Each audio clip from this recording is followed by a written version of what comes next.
Worldwide Evil and Misery. The Legacy of the 13 Satanic Bloodlines by Robin de Ruiter. Take no part in the fruitless works of darkness, rather expose them. Ephesians 5:11. Whoever wants to develop first needs to be able to doubt, because the mind's doubt leads to the discovery of the truth. Aristotle. Announcement. Translated and published in more than 100 countries. Worldwide Evil and Misery. The Legacy of the 13 Satanic Bloodlines guides us along a deep hidden trail of the actual history of the world, which only a few people know of. This publication is a very unique book, and reading it will undoubtedly change the way you look at both history and the world today. In this book, the author demonstrates how international monopolists, operating under the guise of global politics, have been trying for decades to destroy the existing world order in order to create a dictatorial new world order, a global design for a one-world government, one-world dictator, and its constituents. Several extraordinary investigators and archivists have worked for years with the author to follow trails through piles of documents and connect facts. In addition, a number of prominent scientists and historians have contributed enormously to the publication of this book by offering professional and intellectually sound advice. Much of the detailed information in this book came from personal discussions between the author and insiders who have stepped out of the system of the New World Order. These sources will remain anonymous in order to protect them from possible actions of revenge and cruelties by those who favor the merciless oppression of humanity. The English edition of this book is a new, updated version of the original Dutch manuscript. This edition has been created with the greatest care. However, neither the maker nor the publisher is responsible for possible damage caused by any errors of fact or omission in this edition. For indemnification of the publisher, the author declares himself completely responsible for the text and content of this book. Acknowledgement. The space does not allow the author to mention everyone that has helped him. Nevertheless, he has to mention some. He would especially like to show his gratitude to Fritz Springmeier for his valuable collaboration and authorization to use several of his investigations mentioned in this book. His gratitude goes to Eberhard Krell and his father Sebastian de Ruiter, both of whom stood strong beside him and provided him with information and comments about life in the concentration camps during and after the Second World War. Both survived several concentration camps. In particular, he wants to thank a handful of government officials who provided him with important documents. They must remain anonymous for obvious reasons. He is grateful to the Dutch lawyer and advisor to Slobodan Milosevic and MP Steinen for his contribution to this book, and especially with the chapter The Mysterious Death of Slobodan Milosevic. In addition, he arranged for the author to gain access to the important transcripts of the Yugoslav Tribunal and unpublished Dutch press releases. His sincere gratitude goes to Rainer Rupp, former staff member of NATO in Brussels. He worked at NATO headquarters in Brussels for over 10 years, where, among other things, he had access to classified information. He is especially thankful to Emily Bargona and Laura Cowan for their help in bringing the English text of this book into existence. He also wishes to acknowledge the assistance of Joost Peters, Danielle Jennen, Agnes Krefkoer, Marieke Blomestein, Jen Stronkhorst, Edith Bargona, Bridget Stevens, and Abdul Kadir Galani Guklu. That he often did not leave his studio for days and did nothing but look at the screen of his computer for several years has been a difficult trial for his loving family, Myra, his children, and his parents. They were not only supportive and encouraging. They gave him space to retreat from daily life to continue the often difficult search for the truth about the planned New World Order. Above all, he thanks God, and he praises his wonderful leadership in his life that he has been blessed to receive since early childhood. May God reward everyone that has contributed to the success of this book, and with direction, encouragement, information, and advice. Robin de Ruiter. About the author. Robin de Ruiter has been publishing since the 80s and is one of the most translated Dutch authors. His books have appeared in over 100 countries. He is well known internationally, for years, for his exceptional ability to explore. He has an unequaled understanding of geopolitics and an exceptional intellectual library of factual knowledge. His direct international connections and knowledge of languages, he speaks 7 foreign languages fluently, give him access to an unprecedented number of informational sources. De Ruiter writes all of his books in Spanish. His publications are especially exceptional, because they demonstrate a clear and unprejudiced vision. Books that show such extraordinary factual knowledge, insight, and coherence have been almost inconceivable in many countries. De Ruiter was born in Enschede, Netherlands, on March 6, 1951, where he spent most of his adolescence. As a young boy, he relocated with his parents to Spain, where he studied, among other things, theology, history, and Spanish, graduating in 1974 and 1975. Presently, he leads a secluded life in Ecuador. De Ruiter started his career as a freelance writer for Spanish magazines in the field of politics and religion.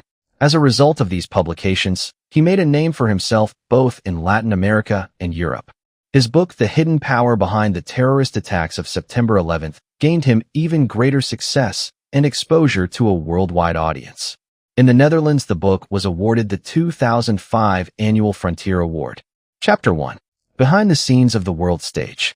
There are people that remain behind the scenes of the world stage, and that is why there are two types of history. First, the official, forged ad usum Delphini, and second, the secret one, in which the real causes of events are written down, a disgraceful history. Honoré de Balzac. After the collapse of European communism and the end of the Cold War, there was a moment when many people thought peace had never been closer. That, however, was an idle hope. The worldwide crises have not disappeared. The world has never known as many conflicts, refugees, and displaced persons before. From refined plots, new revolutions, wars, financial crises, and political disasters develop. It seems like humanity is kept in a continuous state of agitation, instability, and fear. Fear and depression form part of everyday life, and everywhere people feel discouraged and down because of social, spiritual, physical, and emotional problems. Our society has grown more harsh and ruthless every day. Children are becoming more aggressive and have no respect for adults. Famines, every day more than 50,000 children die. Increasing criminal activities, illegal drug dealing that ruins the lives of millions of people, terrorism, unemployment, climatic changes, corrupt world leaders, continuous wars, and the increase of diseases such as AIDS and avian influenza, bird flu. All contribute to at least one notion that many people agree on. Mankind needs another world. Many ask themselves, where is this world going? Where does this road lead us? How do we get into this chaos? What else awaits us? There is no consequence without a cause. What is the reason for our fears? Of course, there are a lot of self-centered and heartless people, but they are not the main offenders. The origins of the fear are deeper and clearly lie somewhere else. They are raised, by tradition, to trust our governments and are convinced that they care about us. This, however, is a big mistake. Below the surface of official politics lies a complicated serial and intellectual process that is taking place. The famous Victorian statesman Benjamin Disraeli once alleged, "The world is governed by very different personages from what is imagined by those who are not behind the scenes." Edward Bernays, a nephew of Sigmund Freud, claimed in his book Propaganda, "We are governed. Our minds are molded, our tastes formed, our ideas suggested largely by men that we have never heard of. In almost every act of our daily lives, whether in the sphere of politics or business, in our social conduct or our ethical thinking, we are dominated by this relatively small number of persons." The German politician Walter Rathenau, a man who was very influential during his life, declared in the Neuen Wiener Presse of December 24, 1912, "Approximately 300 men that know each other and that appoint their successors themselves determine the fate of this world. Their power exists in absolute confidentiality." R. Buckminster Fuller claimed, "Great nations are simply the operating fronts of behind the scenes, vastly ambitious individuals who have become so effectively powerful because of their ability to remain invisible while operating behind the national scenery." During his campaign speeches, 1912, Woodrow Wilson said, "We have come to be one of the worst ruled, one of the most completely controlled and dominated governments in the world. No longer a government of free opinion, no longer a government by conviction and vote of the majority, but a government by the opinion and duress of small groups of dominant men." In similar wording, Theodore Roosevelt declared during his 1912 election campaign, "Behind the visible government, there is an invisible government upon the throne that owes the people no loyalty and recognizes no responsibility." During a lecture in the Waldorf Astoria Hotel in New York on April 27, 1961, John F. Kennedy also spoke of a secret government behind the scenes of world politics. We are opposed around the world by a monolithic, ruthless conspiracy. Are the visible world leaders mere puppets directed by an invisible power from behind the scenes? Are there invisible hands controlling the world? Is there a conspiracy? Who are the conspirators? During a meeting of Nobel Prize winners in Lindau, 1978, the renowned Jewish biochemist George Wald, professor emeritus at Harvard and co-recipient of the 1967 Nobel Prize for Medicine, said the following: "I do not believe that in the West the governments actually rule. According to me, it's the accomplices of the huge financial and industrial powers that rule. There are innumerable multinationals that, like global giants, have gathered power and immense wealth. These are not just companies. They are world powers. Do they have military power? Of course they have military power. Can they control and manage power? Of course, they manage our governments." Arthur Jensen, professor emeritus at the University of California, Berkeley, claims, "There are no nations. There are no peoples.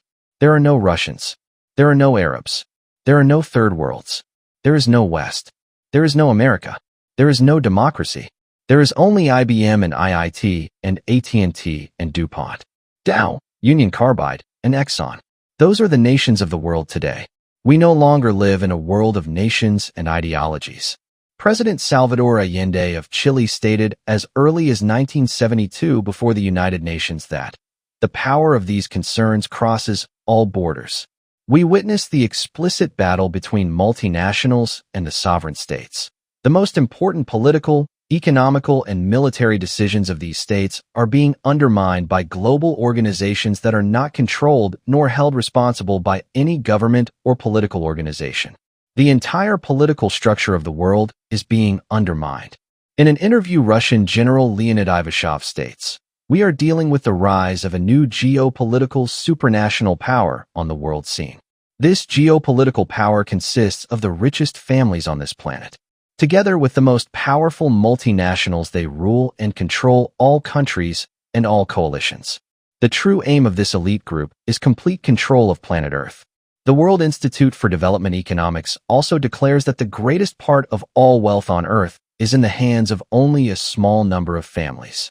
The ruling powers, of which George Wald, Arthur Jensen, Salvador Allende, and Leonid Ivashov speak, consist of a small elite group formed by the most influential and powerful, anonymous, very exclusive family dynasties that live dispersed over the world. They keep their power and money betwixt them by intermarriage. They fate behind the scenes of the most important enterprises, media, and financial institutions, but also behind the political scenes. Through connections, money, and violence, these powerful double-crossing families slipped in with one ultimate goal: the establishment of a one-world dictatorship. Their target is to force a new world order on the whole of mankind. They have bought an enormous part of the world with their economic power and placed it under their control.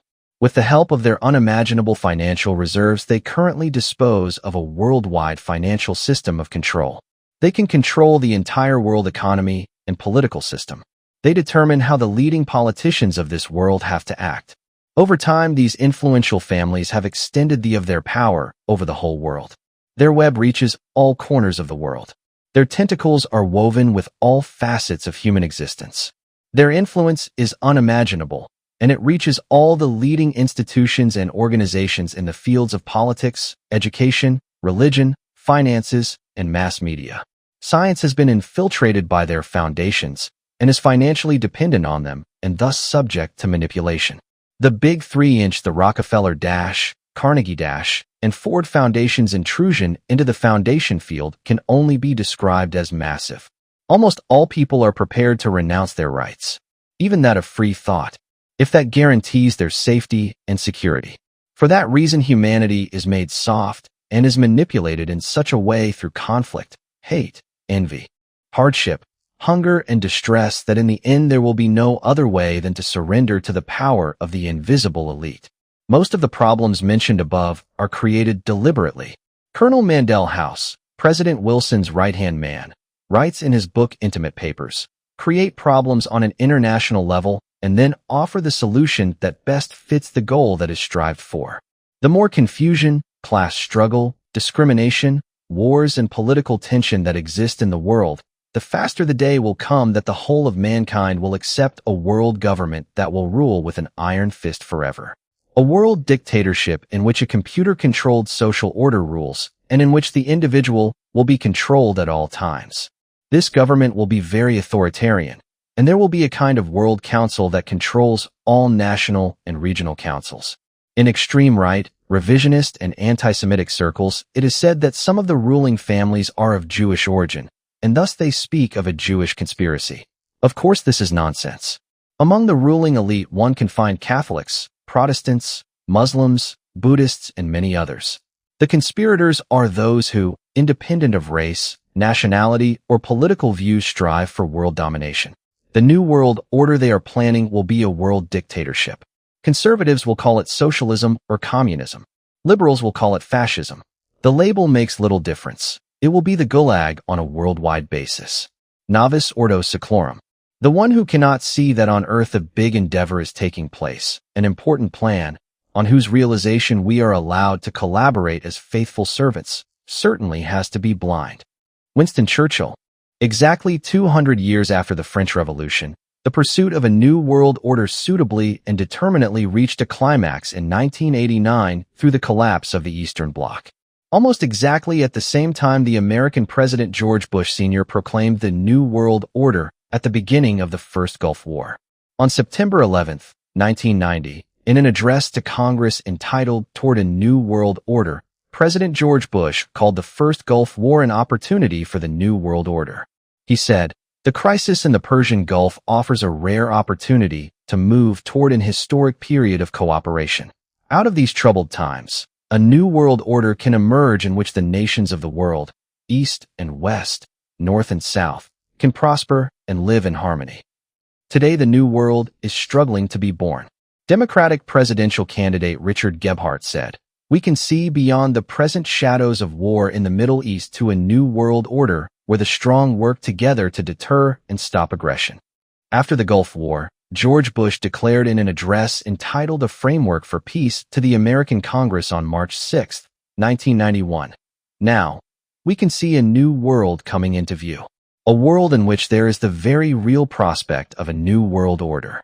And with respect to the war in the Persian Gulf, he said, "The Gulf War put this new world to its first test, and, my fellow Americans, we passed that test. Today we stand at a unique and extraordinary moment. The crisis in the Persian Gulf, as grave as it is, also offers a rare opportunity to move toward an historic period of cooperation. Out of these troubled times, our fifth objective, a new world order, can emerge, a new era." Later that year, Bush praised the New World Order in a State of the Union address, saying, "What is at stake is more than one small country. It is a big idea, a new world order, to achieve the universal aspirations of mankind, based on shared principles and the rule of law. The illumination of 1,000 points of light. The winds of change are with us now."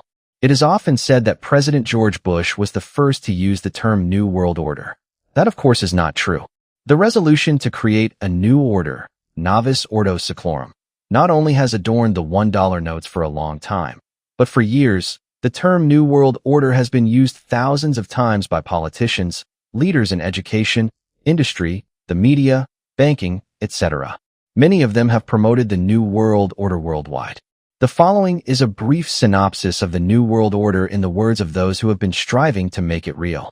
The following words of Paul Manteau are taken from the Foreword to International Understanding by John Eugene Harley, published in 1931. "And the builder of this New World Order must be education. Education alone can lay the foundation on which the building is to rest. How can the elite spread its influence over the masses? Here we encounter the real problem, and it is essentially a problem of education. During the last decade of the 19th century, a group of men endeavored to prepare the public mind for broad changes. To this end, they founded the London School of Economics and Political Science, which today ranks among the most famous institutions of education. H. G. Wells published in 1933 his book The Shape of Things to Come.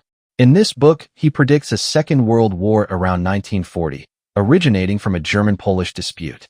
After 1945, there would be an increasing lack of public safety in criminally infected areas.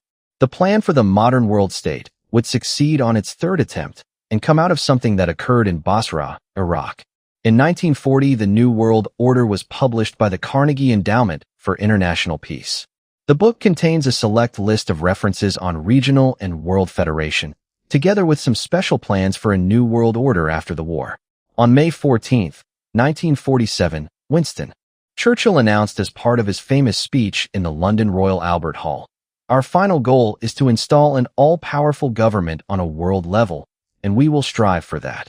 The preliminary draft of a world constitution published in 1948 provides for a world council along with a chamber of guardians to enforce world law. On February 17, 1950, in testimony before the Senate on Foreign Relations Committee, international financier James P. Warburg said, "We shall have a government, whether or not we like it. The question is only whether world government will be achieved by consent or by conquest."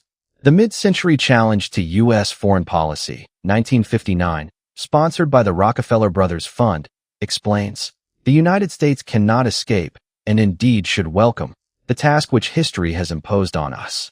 This is the task of helping to shape a new world order in all its dimensions, spiritual, economic, political, social. All of us will ultimately be judged on the effort we have contributed to building a new world order," said Robert F. Kennedy, former U.S. Attorney General, in 1967.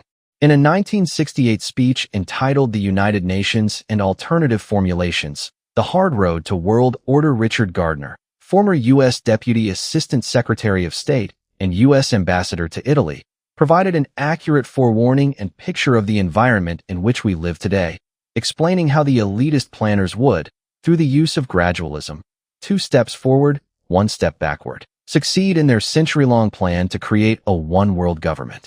In an excerpt from the speech, Gardner explains the following. "In short, we are likely to do better by building our house of world order from the bottom up rather than the top down. It will look like a great, booming, buzzing confusion, to use William James's famous description of reality. But a final run around national sovereignty, eroding it piece by piece, is likely to get us to world order faster than the old-fashioned frontal attack." In The Future of Federalism, 1969, Nelson Rockefeller claims that current events compellingly demand a new world order as the old order is crumbling, and there is a new and free order struggling to be born. Rockefeller says, "There is a fever of nationalism.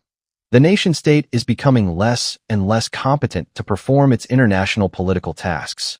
These are some of the reasons pressing us to lead vigorously toward the true building of a new world order." The former West German Chancellor Willy Brandt declared the following about the planned New World Order.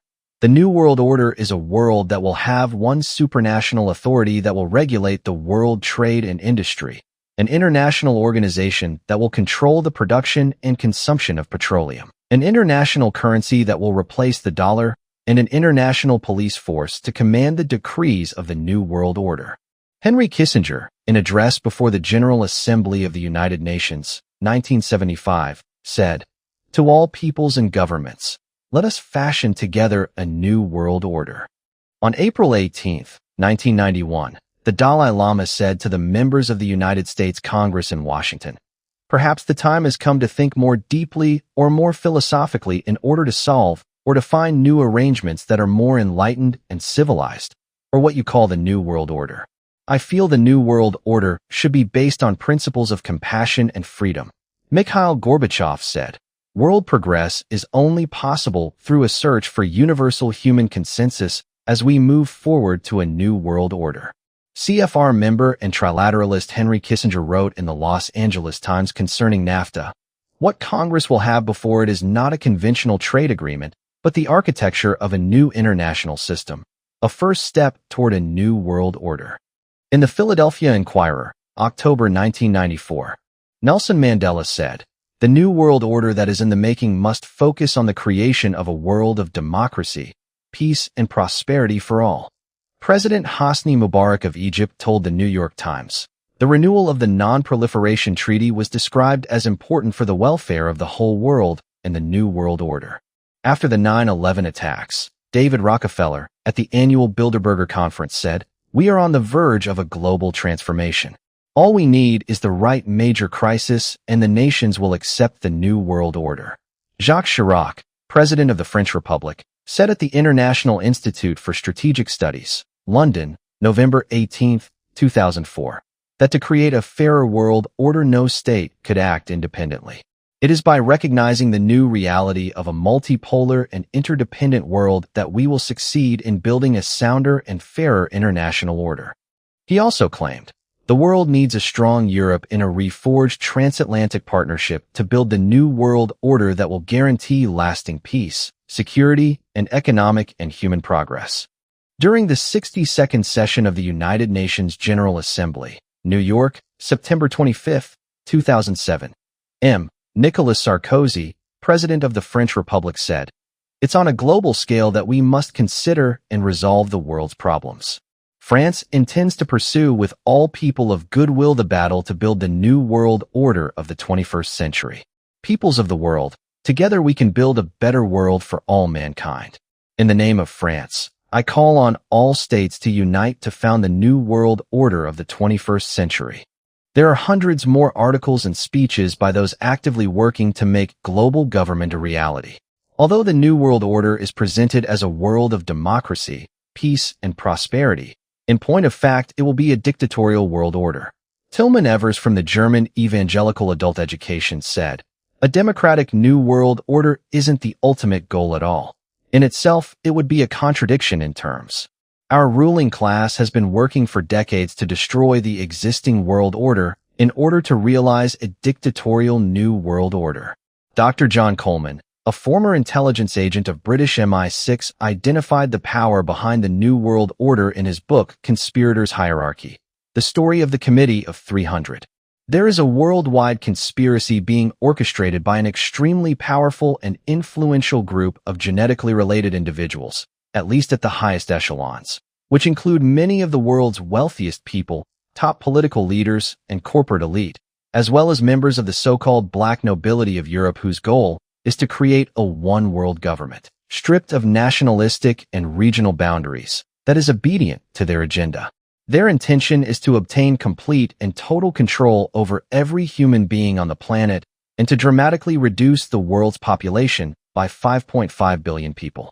While the name New World Order is a term frequently used today when referring to this group, it's more useful to identify the principal organizations, institutions, and individuals who make up this vast interlocking spider web of elite conspirators.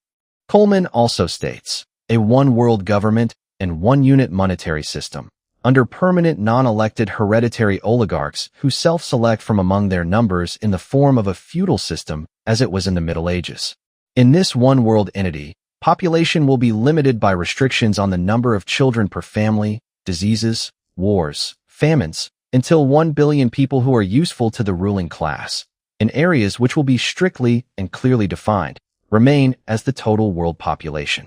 There will be no middle class, only rulers and the servants. All laws will be uniform under a legal system of world courts practicing the same unified code of laws, backed up by a one world government police force and a one world unified military to enforce laws in all former countries where no national boundaries shall exist. The system will be on the basis of a welfare state. Those who are obedient and subservient to the one world government will be rewarded with the means to live. Those who are rebellious will simply be starved to death or be declared outlaws, thus a target for anyone who wishes to kill them. In the New World Order, there will be no independence, no governments, royal families, republics, states, or provinces. As we will see, the ruling power behind the New Order already manages the global flow of money, the central banks, and the biggest multinationals. It determines who will govern the democratic countries through its control of the press and the media. By providing loans on a large scale, it is depended on by almost all countries. Governments that wish to remain independent will be brought forcefully to their knees. Their leaders will be brought down, if not with political propaganda, then with economic sanctions or military violence. Chapter 3. The Invisible Global Elite. Some even believe we are part of a secret cabal working against the best interests of the United States, characterizing my family and me as internationalists, and of conspiring with others around the world to build a more integrated global political and economic structure, one world. If that's the charge, I stand guilty, and I am proud of it. David Rockefeller in his biography memoirs. Who actually are the leading figures behind the planned New World Order, and to which families are they related? For researchers in the field of world conspiracy, it's a precarious job to sort this out. The powerful families have namely done everything they could to cover up their tracks worldwide. Barry Smith wrote in his book Final Notice, there are 13 families heading up the world government plan. These families are portrayed as the 13 layers of blocks found on the strange seal on the reverse side of the U.S. $1 bill. According to most researchers who have been working intensively on the most powerful families on Earth, the names are among others: Warburg, Rothschild, Rockefeller, DuPont, Russell, Onassis, Collins, Morgan, Kennedy, Habsburg, Lee, Bundy, and Astor. The following families are closely interwoven with the leading families: Vanderbilt, Bauer, Whitney, Duke, Oppenheim, Gray, Sinclair, Schiff, Solvay, Oppenheimer, Sassoon, Wheeler, Todd, Clinton, Taft, Goldschmidt, Wallenberg, Guggenheim, Bush, Van Dyne, and many others. For a long time, both the power and money in the world has belonged to these families. Of course, not everyone going by one of these names is related to such a powerful family. Many are unaware of what's really going on in the world. Within the framework of this book, it is important to have a closer look at some of these ruling families. The Rothschild family. Mayer Amschel Rothschild once said, "Permit me to issue and control the money of a nation, and I care not who writes its laws." The Rothschilds have been closely involved with the global elite since the inception of this group. The oldest known Rothschild went by the name of Yuri Febesh, who lived in the early 16th century. His great-great-great-grandson was Moses Bauer, who lived in the early 18th century. A well-known ancestor of this banking family was Mayer Amschel Bauer, an asset manager in Frankfurt am Main. Among other things, he represented the money and assets of sovereign Wilhelm von Hessen. He became very rich because he attended to the conveyance of the capital that belonged to this sovereign during the French Revolution. Mayer Amschel Bauer chose, without exception, women from very influential families that belonged to the global elite for his sons. In the same way, his daughters married prominent bankers who also belonged to the global elite. All these families acted in the same way as the royal families. They married amongst themselves. Bauer's sons were known as the Five Frankfurter. They became bankers of 5 European countries. The private intelligence service, which was established by the first Rothschilds, saw to it that they could lay the foundations for their immense wealth. James Rothschild, founder of the French branch of this family, made the Parisian house the most powerful bank in Europe because he was of service to the French rulers from Ludwig XVIII to Napoleon III. The Rothschilds became coalition bankers. The secret of their success was that they were able to execute fictitious money transactions in times when money transport involved great risks. When we look back on all wars from the last 3 centuries, we'll notice that they all ended in a certain balance of power. Every time a war broke out, a new foundation of power for the Rothschild house was laid. This way the Rothschilds could simply manipulate the wars by controlling the flows of money. If we scrutinize every country's national debt throughout the course of history, we will see exactly where and when a certain country was manipulated by the Rothschilds. The American poet Ezra Pound translated it as follows: "Until you know who lent what to whom, you don't know a thing about politics, you don't know anything about history, and you don't know a thing about international fights." Emperor Franz Joseph II gave the Rothschilds the rank of baron. The royal families and principalities couldn't do anything without the Rothschilds. In 1885, the Rothschilds were raised to the peerage by the Austrian Emperor and the Queen of England. Already at that time, the fate of the nations was in the hands of the Rothschilds. It's a proven fact that since the 60s, the Rothschilds divided their wealth, pro forma, as much as possible among many other companies and establishments. They did this on one hand to hide the real extent of their wealth, and on the other to conceal their political manipulations from the outside world. For this purpose, they used companies, businessmen, bank managers, and other personalities to act as intermediaries. Since 1900, and most likely earlier than that, the Rothschilds have determined where and when in Europe or elsewhere in the world an exceptional economic development occurs. The exclusive control over the flows of money in the world by the Rothschilds is one of the best-kept secrets of the modern world history. Heinrich Heine, a great philosopher and poet, once said, "Money is the god of our time, and Rothschild is his prophet." Die Ziegener Zeitung of March 1, 1994, proposed to portray Rothschild and his sons on the first European banknotes. They were assumed to be a true European family and to represent values, on which also a united Europe should be built.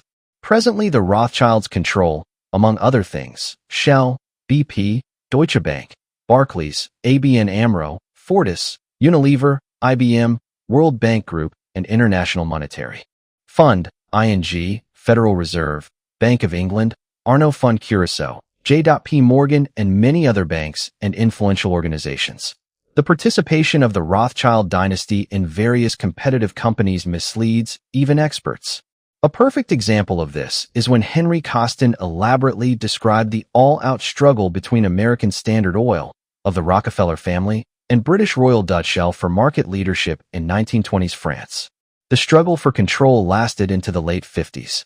However, he essentially overlooked one important detail, that both oil giants belonged to the Rothschilds. Costin failed to understand that this sham of a fight served only one purpose: to bring in enormous profits while covering up the real power behind it. The Rockefeller family. The rise of the Rockefeller family was made possible from two angles by the Rothschilds. One was by the large subsidies placed on transports of Rockefeller oil. The documents of the American Trade Register prove that the Rothschilds, since 1896, have owned 96% of the American railways. This made it possible to transport oil on rail. When John D.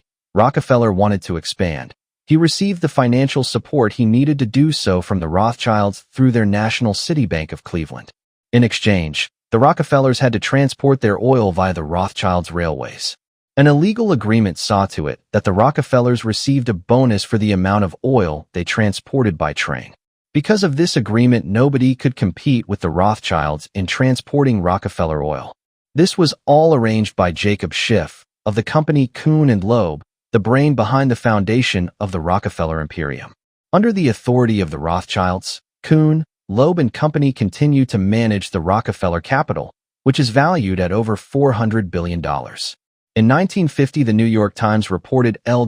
Strauss, a partner with Kuhn, Loeb and Company, as the financial advisor to the Rockefeller estate.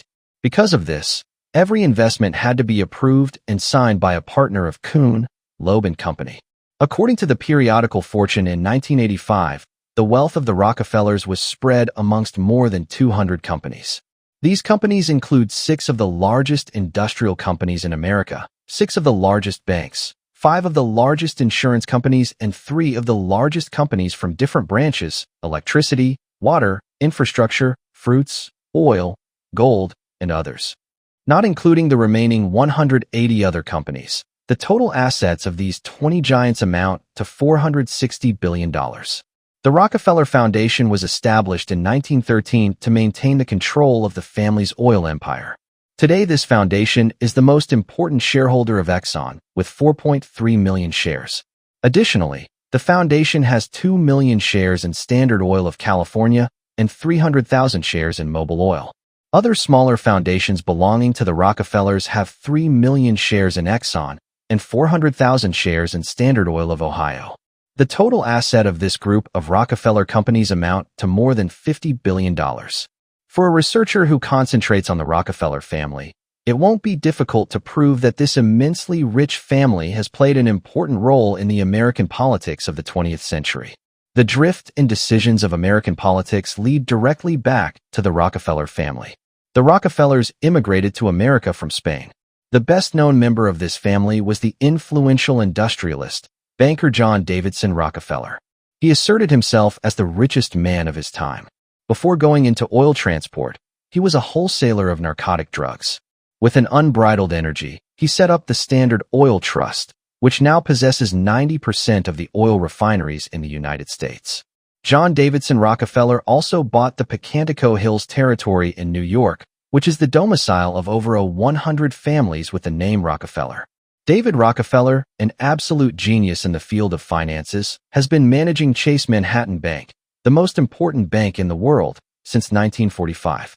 The power of this bank is great enough to bring about or destroy governments, to start or end wars, and ruin companies or let them flourish worldwide, ultimately exerting great influence on the entire human race.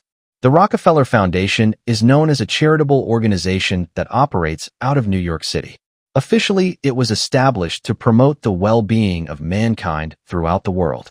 In reality, the Rockefeller Foundation is a decisive actor on the international stage. The many activities of the Rockefeller Foundation are not isolated items, each independent of the others. They all fall into a worldwide organization in the interests of the New World Order. Among the many international agencies is David Rockefeller's Private Intelligence Service, better known as Interpol. According to the U.S. Department of Justice 1988 manual, Interpol conducts intergovernmental activities, is not based on an international treaty, convention, or similar legal documents. It was founded a constitution drawn up and written by a group of police officers who did not submit it for diplomatic signatures, nor have they ever submitted it for ratification by governments. Interpol is an illegal entity operating within the borders of the United States, without the sanction and approval of the people, in flagrant violation of the Constitution of the United States and the constitutions of the 50 states. Interpol is a private agency with a communications network stretching around the globe. In spite of the fact that Interpol is a private organization, it was granted observer status by the United Nations in 1975, a stature that enables it to sit at meetings and vote on resolutions, even though it is not a member country and has no governmental status. Since Interpol is not a state, the United Nations are violating their own charter. Also, the American FBI and CIA have always been an instrument of the global elite because the Rockefellers were directly involved in the founding of both organizations. This family also has the power of the Council on Foreign Relations, CFR. The DuPont family. DuPont is number 6 in the ranking of the leading global elite. Like all leading rulers, the DuPonts also paid special attention to whom their children married. Many of the first marriages in this family were between brother and sister. The biographies of the DuPont family as a world power began with the marriage between Samuel DuPont and an Alexandrine, a Huguenot from Burgundy, in 1737 in Paris. Pierre Samuel DuPont, the son of Samuel and Anne, was the first DuPont to acquire a great amount of power and influence. Moreover, he was the first in the family one could prove a direct connection with the global elite. At the request of King Stanislaus Augustus, he went to Poland in 1774 to develop a system for national education over there. President Thomas Jefferson was a very close friend of Pierre Samuel DuPont. At Jefferson's request, DuPont immigrated to North America with his family in 1799 to start on a plan for national education in the country. As we will see, this system made it possible for the global elite to mold the way children think. After DuPont returned to France in 1802 and was instrumental in promoting the Treaty of 1803, by which Louisiana was sold to the U.S., Jefferson gave him the first American order to manufacture gunpowder. To this day, the American Army buys its munitions for all its wars from the DuPonts. Today, the DuPonts are monopolizing this and other fields. Everything that has to do with chemistry is produced by DuPont, with Americans using a DuPont product almost daily. The ruling families are also behind the worldwide drug trade. With the help of the CIA and the British Secret Service MI6, they are at the head of the worldwide drug mafia and control the entire trade and sale of drugs. During a television interview, Louis DuPont let it slip that the worldwide drug trade was in the hands of powerful families.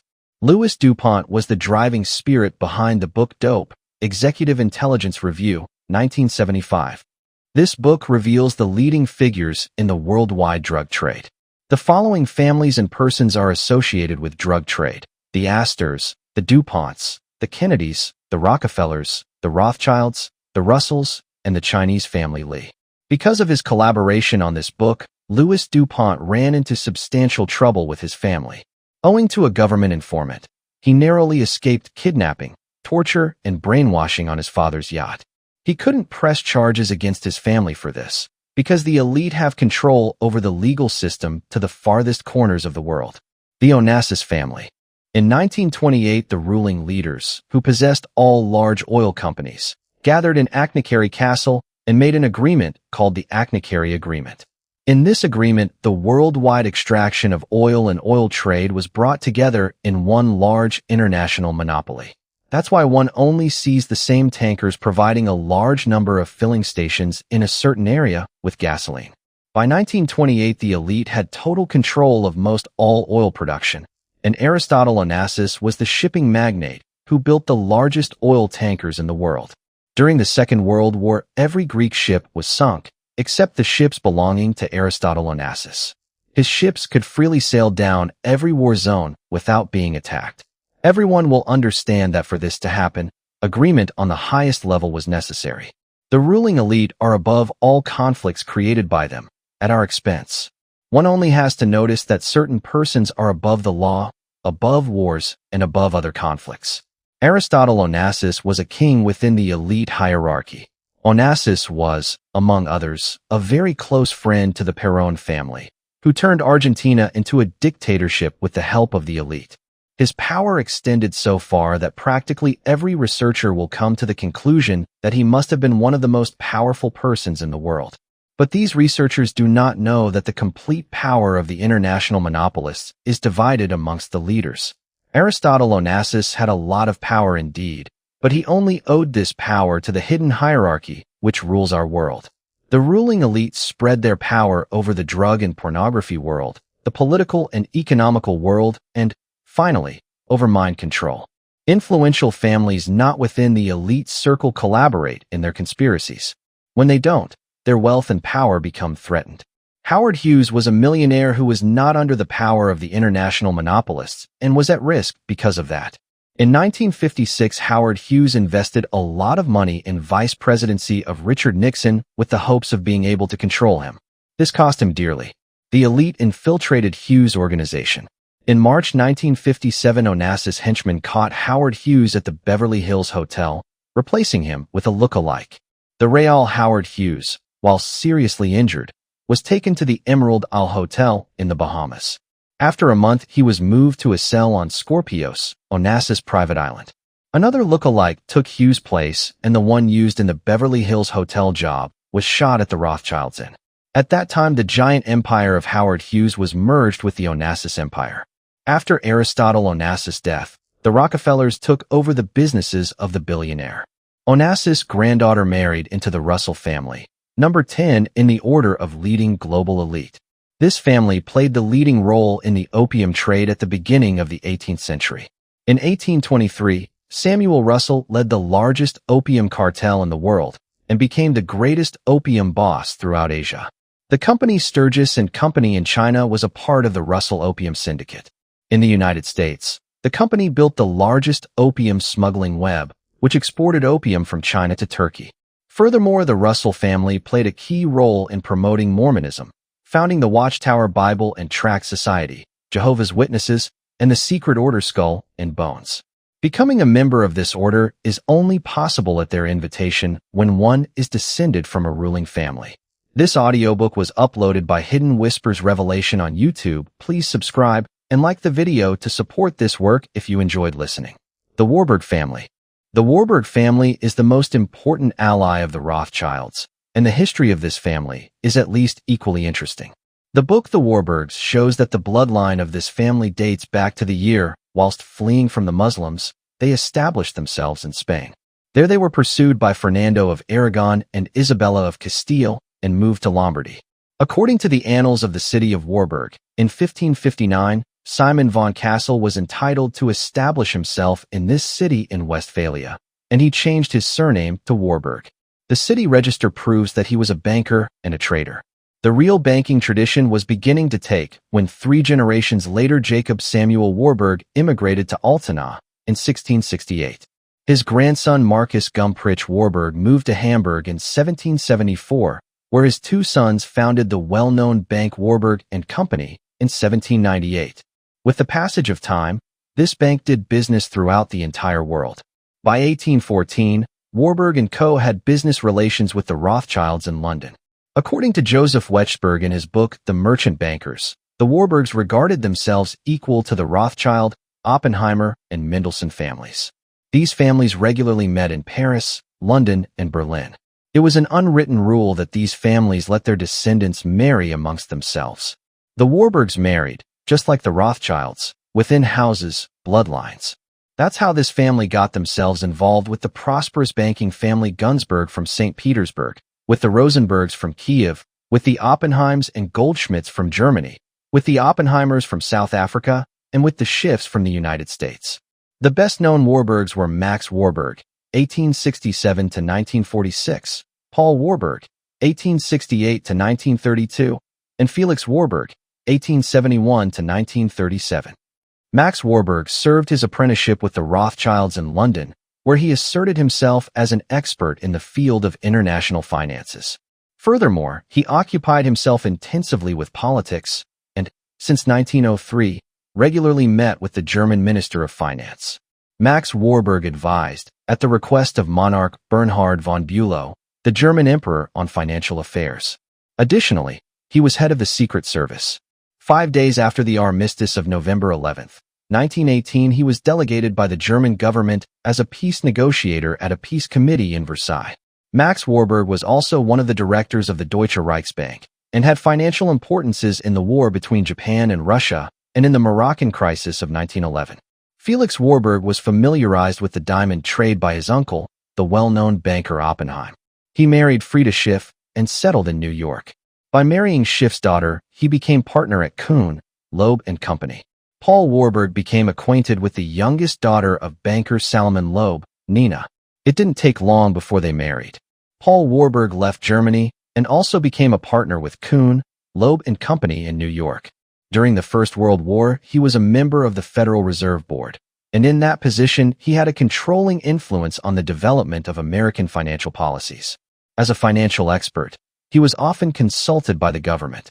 The Warburgs invested millions of dollars in various projects which all served one purpose: one absolute world government. That's how the War of Japan against Russia was financed by the Warburgs Bank Kuhn, Loeb and Company. The purpose of this war was destroying the Tsardom. As said before, in testimony before the Senate Foreign Relations Committee, James P. Warburg said, "We shall have a world government, whether or not we like it. The question is only whether world government will be achieved by consent or by conquest." Chapter 4. The Illuminati. What is important is to dwell upon the increasing of the existence of a secret conspiracy throughout the world for the destruction of organized government and the letting loose of evil. Christian Science Monitor, June 19, 1920. Princess Diana's butler, Paul Burnell, who worked for the British royal household for 21 long years, is the man who revealed in 2002 that the Queen called him one day after Diana's death and told him, "There are powers at work in this country about which we have no knowledge." If anybody had talked about such powers at work in the terms used by the Queen, they would have said he or she was a conspiracy theorist. There have always been conspiracy theories. However, the end of the last century saw a rise in their numbers. Hundreds of titles about worldwide conspiracies have been published. Many books overlap each other, and many authors take a walk along the roads of fantasy. The most fantastic ideas and stories about conspiracies can be found on the internet, television, movies, magazines, and other reading materials. Theories about conspiracies are having a field day, providing background for the most outrageous ideas. Both the resourcefulness and stupidity of the people writing these stories knows no bounds. Conspiracy theories not only play havoc with rational thinking, they are also political weapons that are especially favored among right-wing types. However, conspiracy is also reality.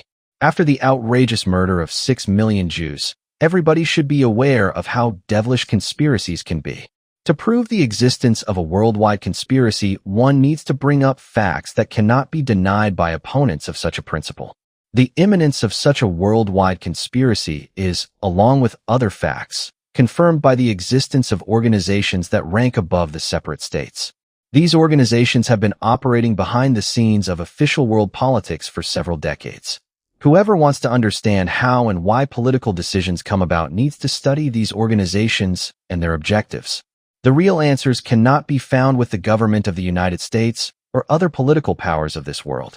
In reality, the politics of countries are not determined by democratically chosen representatives, but by these powerful organizations and the invisible elite.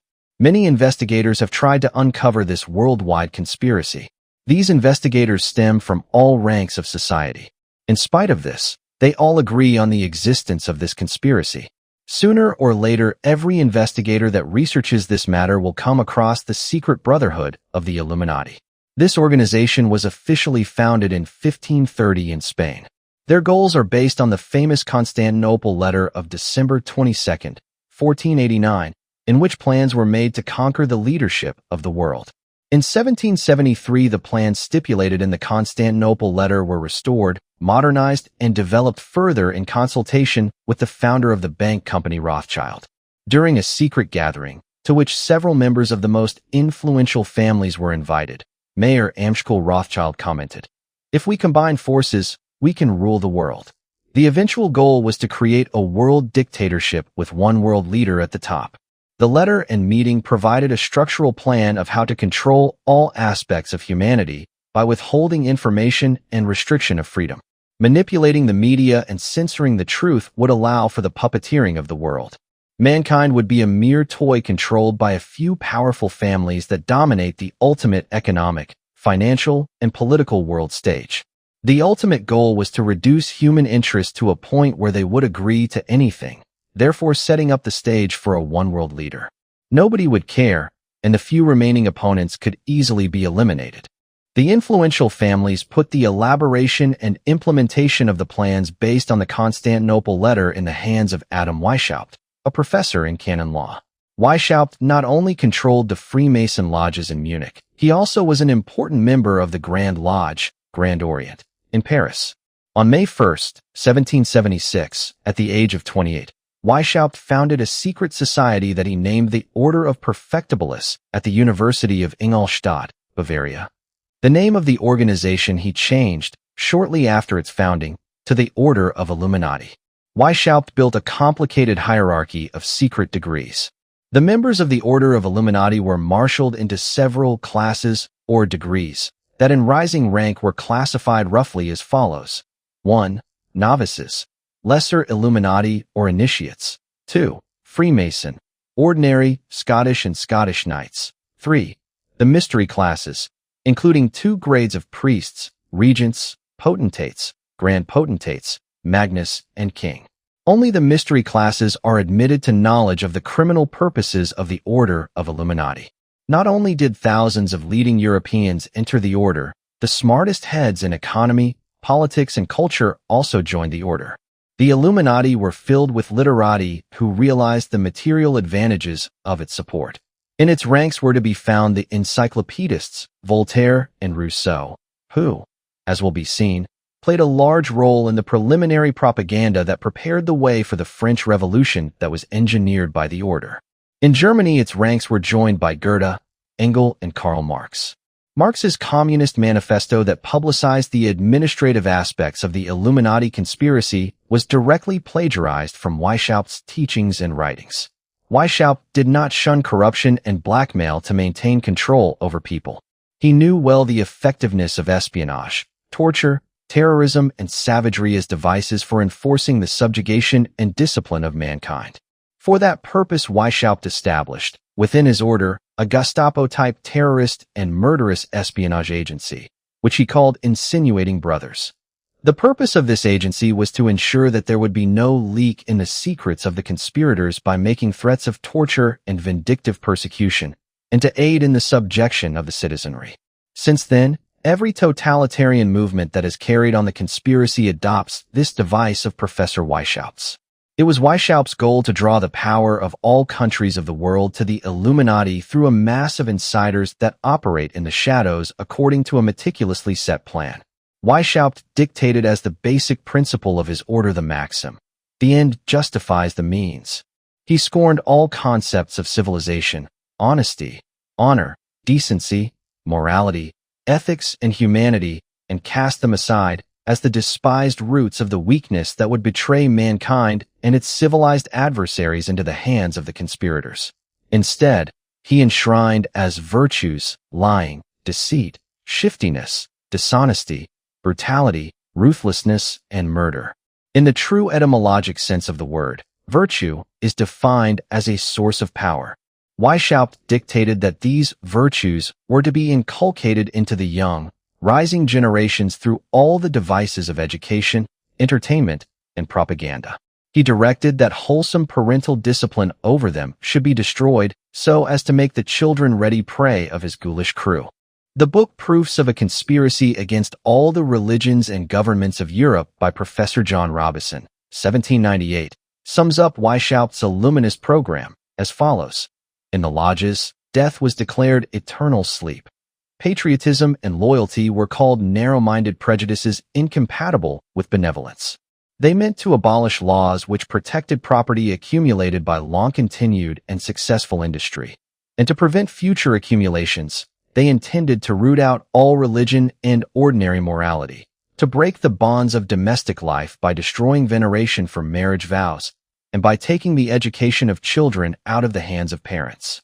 Thanks to the organizational skills of Baron Adolf Freiherr of Nigg, and the help of several Freemasons that did not find the action they were hoping for within their lodge, Weishaupt's Illuminati became the secret rulers of Bavaria and its surrounding states in less than 5 years. Later, the head office was brought over to Frankfurt.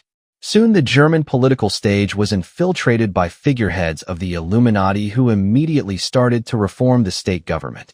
On the occasion of the gathering of all Freemason lodges on July 16, 1782, an alliance between the Illuminati and Freemasonry was created in Wilhelmsbad, Germany. Adam Weishaupt welcomed the powerful support of the Masonic Protestant princes and rulers of Germany and Europe. They brought with them control of the Masonic order, but he realized that he must not permit them to suspect that, in furtherance of his internationalist goal of one-world dictatorship, the order was dedicated to destroying them also. Weishaupt craftily solved this problem by limiting the princes and rulers to the lower degrees and barring them from the knowledge of the true purposes of the order that were revealed, cautiously, only to those in the higher degrees. When Jacob Lang, a member of the Illuminati, was hit by lightning during a trip on July 10, 1785, the police found part of secret Illuminati plans intended for the Grand Master of the Grand Orient in Paris. These plans prove that the Illuminati favor the extermination of the Jewish Christian philosophy, abolition of the power of all royal houses and monarchies, annihilation of all patriotism and loyalty to sovereignty, destruction of traditional family structures and marriage, a collective education for children by the state, and many more issues that can be found in modern society. It became clear that the conspirators strived for worldwide objectives when the ruler Charles Theodore of Bavaria ordered a roundup in the house of Weishaupt's assistant, the prominent lawyer von Zwack, on October 11, 1785.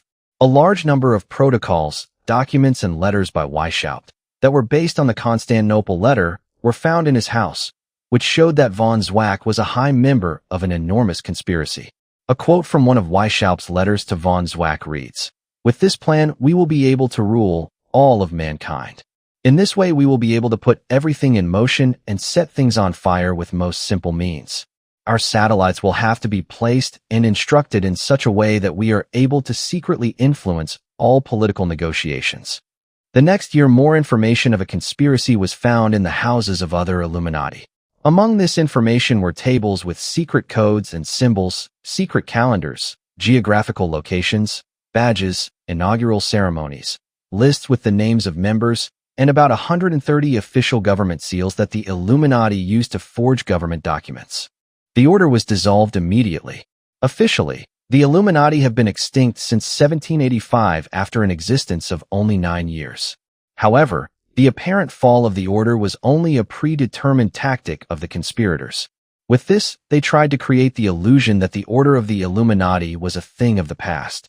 Weishaupt fled, but he continued his work underground. This is when the history of the Illuminati really started. After the conspiracy had been revealed, the visible leaders of the Illuminati began operating in Italy and took a different name, Carbonarismus. The mother lodge was called Alta Vendetta and was led by Karl Rothschild. After 1785, the Illuminati order spread over the whole of Europe. In 1788, the Misraim Rite was founded in Venice. Followers of the Carbonari and Karl Rothschild were the most important members of the Rite. The official Freemason newspaper of Leipzig wrote on December 24, 1864, all the Italian upheavals since the year 1790 until the most recent glorious events have been the work of the Illuminati alliance. After all, aren't the Carbonari its sons? The Illuminati order not only spread over the whole of Europe, they also spread over the whole of America. Even before the separate states united themselves, the Constitution was written and the Republic of the United States had been founded. 15 lodges of the Illuminati had settled in the 13 colonies. The Columbia Lodge was founded in 1785 in New York. A year later, the lodge in Virginia was founded. Thomas Jefferson, the composer of the Declaration of Independence, was also a member of this lodge. When the devilish plans for a new government ruled by Weishaupt were revealed in Bavaria, Jefferson defended him and called him an enthusiastic friend of humanity. The foundation of the United States is closely connected with the order of the Illuminati. George Washington, the first American president, belonged to the order and was, like many of his generals, a Freemason. The American Declaration of Independence was, under the guidance of Jefferson, drawn up and signed by almost all Freemasons. One can say without exaggeration that, without the Illuminati, there would not have been a United States of America. Does this mean that the founding fathers of the United States were part of a big malicious conspiracy? No, absolutely not.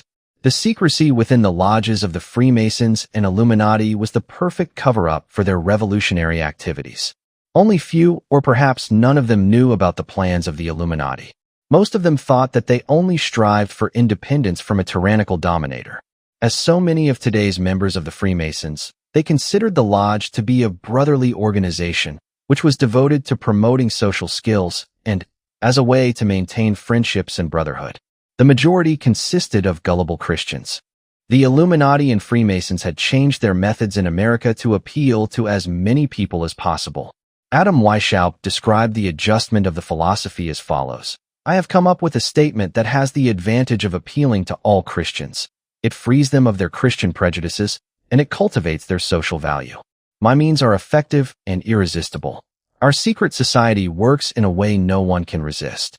Which siren song was sung to mislead a number of the most intelligent and most idealistic men in a predominantly Christian America?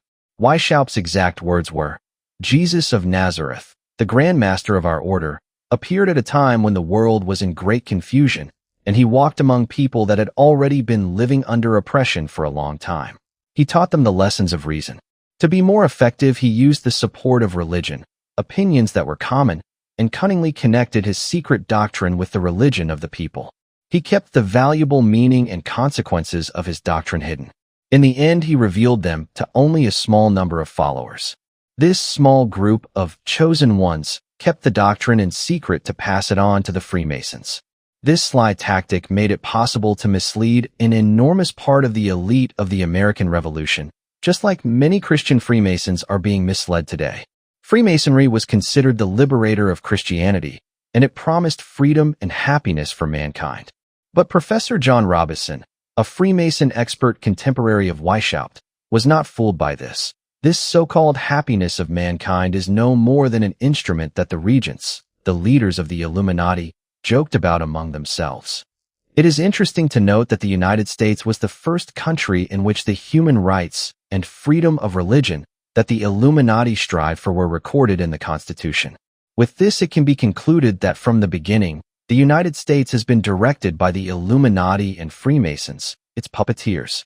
This centralized their power more and expanded it over all areas of American society. At that time, the opposition had already become silent, and for that reason, it is not surprising that, as will be seen, the 20th century especially has been disastrous for the American people. The Illuminati used the United States as a springboard for their world leadership to subject other countries and to eliminate the remaining independent heads of state. 3 years after Weishaupt's death, 1811, the previously mentioned Miss Right was also introduced in France. In 1815, the Mother Lodge Arc en Ciel was founded in Paris. In 1817, the Rite was prohibited in France. Just like Weishaupt's Illuminati order, the Rite continued underground. The Miss Rite grew rapidly in Belgium, Ireland, and Switzerland. And in 1870, the ancient and primitive Rite of Miss was officially founded in England. One of the highest governors of the Miss Rite was Isaac Adolphe Crémieux, 1796 to 1880, a 33rd degree member of the Scottish Rite, and also member of the Grand College of Rites of France and founder of the Alliance Israélite Universelle.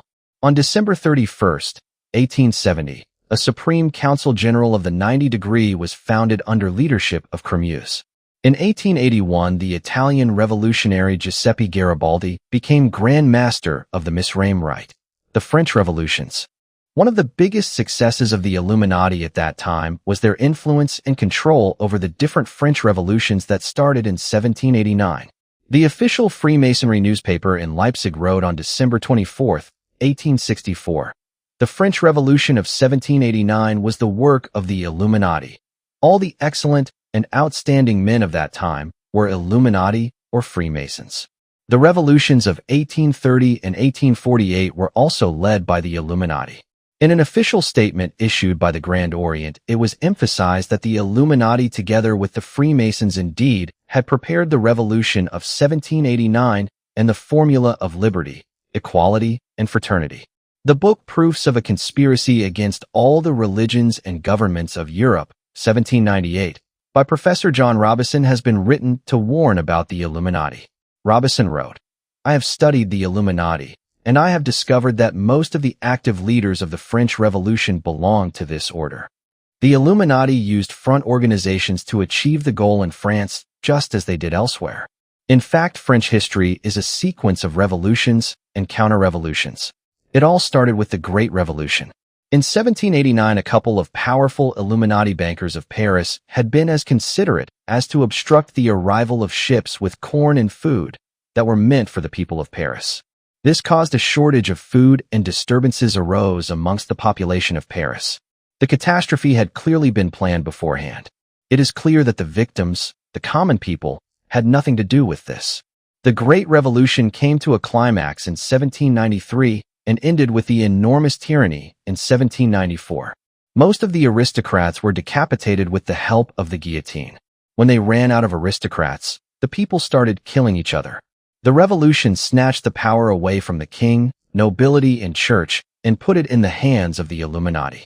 After the revolution, the chaos that erupted calmed down when Napoleon Bonaparte seized power.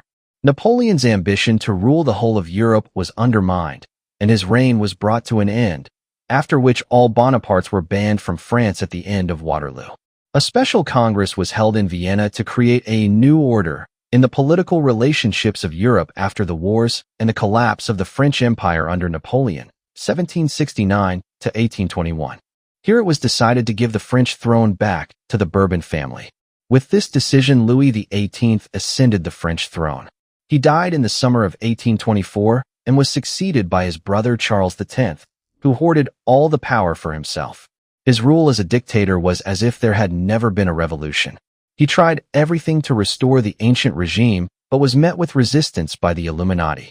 An inevitable coup followed on July 27, 1830. Charles X refused to reduce his power and on July 31st was forced to give up the throne. He resigned in favor of his grandson Henri d'Aulnois, considered to be the true Bourbon king, and fled abroad. The Illuminati neglected the wish of everyone that wanted Charles's grandson to be recognized as king. Instead, they replaced Charles X with his cousin Louis Philippe of Bourbon-Orleans, a descendant of Louis XIV. His popularity among the population had grown exceptionally during the restoration of the monarchy under Louis XVIII and Charles X, and was thus accepted immediately. After a while, Louis Philippe decided to break from the control of the Illuminati. However, following several threats, most likely stemming from the Illuminati, Louis suddenly resigned on February 24, 1848. Afraid of what had happened to Louis XVI and Marie Antoinette, he disguised himself and fled Paris. The French Revolution of 1848 showed the involvement of the Illuminati even more than the Revolution of 1789 and 1830. Despite the fact that the government that came to power in 1848 mainly consisted of Freemasons, or that they had a great influence on the parliamentary elections, the new parliament chose not to follow the directions of the Illuminati.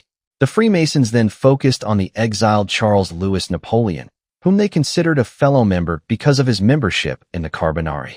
Louis Napoleon had asked his father for money to finance a coup in France in 1840. Although his father indignantly rejected this request, Louis did not give up, but his coup failed. Louis was sentenced to life and imprisoned, from which he managed to escape on May 25, 1846. In 1848, the Freemasons that revolted against the Illuminati supported the coronation of Charles Louis Napoleon, Napoleon III. From day one, Napoleon III showed that he indeed was a man of revolution. During his first legislative period, he managed to become president in 1848. However, in his attempt to regain his freedom of movement, he received less and less support from the Freemasons.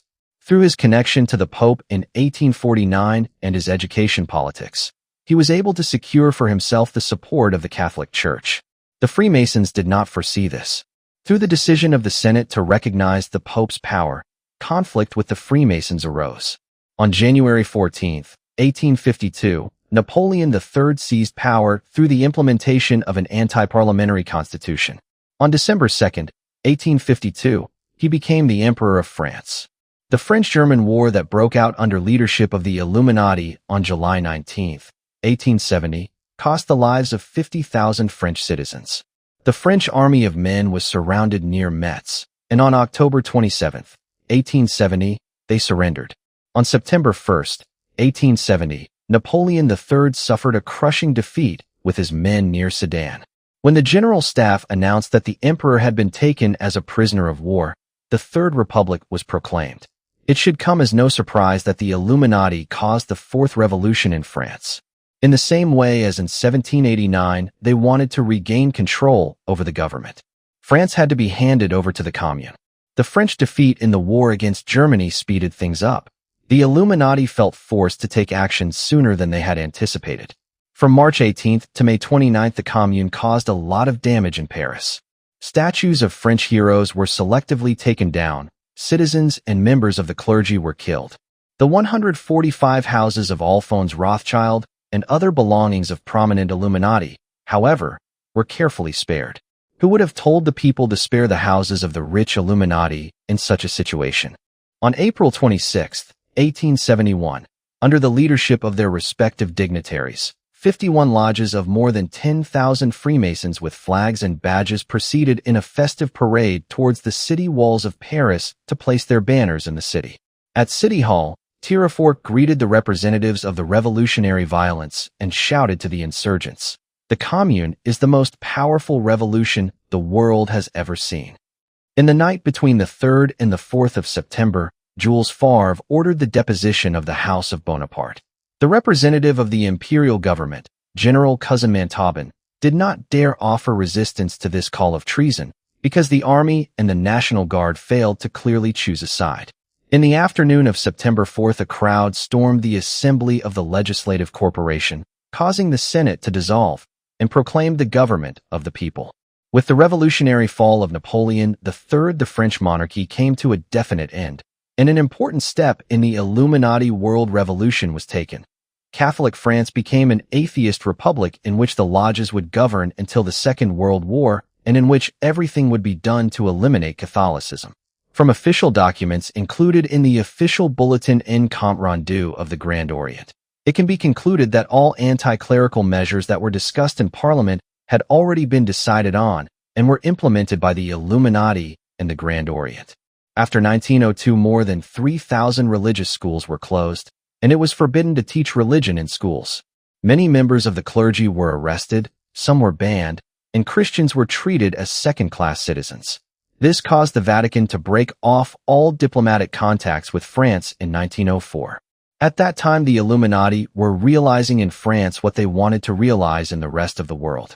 The French revolutions were not the only wars operated by the Illuminati. Other conspiracies, wars, and revolutions were also directed by them.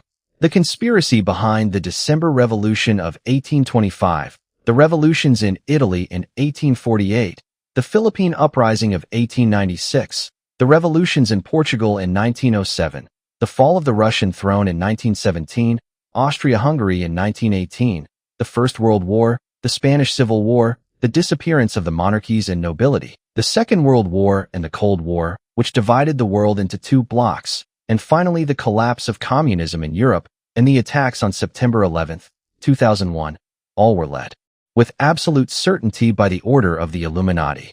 As will be seen, all these wars, tensions and problems were knowingly created and are part of the Illuminati plan. Many people have difficulties believing that the Illuminati really exist. Many believe that it is a fictitious group. Most people hardly believe that there is a worldwide conspiracy that aims to repress the whole of humanity. This is understandable because the Illuminati have done everything to erase their tracks throughout the course of history. It was extremely important to the Illuminati to erase their name from the official and common vocabulary. Weishaupt and his companion Adolf von Nigg write in the instructions of the order, "It is important that the objectives are realized. The mask that is used is not important as long as there is a mask." The biggest power of our order lies in its secrecy. Don't ever let the true name and intentions of the order become apparent at any occasion or place, but keep operating under different names and causes. The Illuminati use several umbrella organizations whose leaders usually don't know that they are being manipulated and controlled. One of the Illuminati organizations working from behind the scenes of visible world politics is the Association of the Round Table. Just like the Order of the Illuminati, this society is devoted to the destruction of national states, and they strive for a sort of international superstate, the prototype of the so-called New World Order. The Round Table was founded in 1891 by the politician Cecil Rhodes and is built in the same way as the Order of the Illuminati. In 1902, the Association of Helpers, a group of supporters from the outside from 7 different countries, was created. This group created the Round Table societies in different countries. The North American branch of the Round Table group was initially called National Civic Federation, a name that was changed in 1921 by Colonel Mandel House into Council on Foreign Relations, CFR. Today, the organization claims approximately 2,000 members. It is striking that almost all members of the CFR hold important positions in the government of the United States, the CIA, and the American financial world. Aside from the enormous influence of the organization over the majority of American public life, it also exercises considerable pressure on the Congress and the government of the United States. At the moment, the CFR is the important component of the world government, operating behind the scenes. The grandson of Franklin Roosevelt declared that the president completely depended on the CFR. Every step he took was dictated by this institution. In 1975, retired Navy Admiral Chester Ward, former Judge Advocate General of the U.S. Navy and former CFR member, wrote in a critique that the goal of the CFR is the submergence of U.S. sovereignty and national independence into an all-powerful one-world government. In one of the first issues of Foreign Affairs, 1922, the Council on Foreign Relations magazine, World Government, is already endorsed. Obviously, there is going to be no peace or prosperity for mankind as long as the Earth remains divided into 50 or 60 states until some kind of international system is created. The real problem today is that of the world government. Another secret organization that tries to influence world politics is the Bilderberg Group, founded in 1954 by Prince Bernhard van Lip Biesterfeld and Joseph Reading. This group consists of a number of permanent members that form a small core and a number of changing members that are invited to take part in conferences. The members meet once a year behind closed doors. The inner circle, that is the Round Table, consists of 9 of the Bilderberg Group.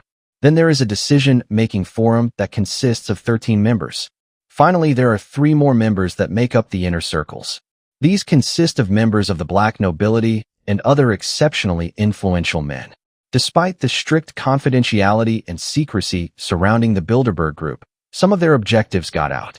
The following objectives are strived for: an international economic power bloc, founding an international parliament, creating an international world army through the abolition of national armed forces, restriction of the power of national governments in favor of a unique and coordinated world government.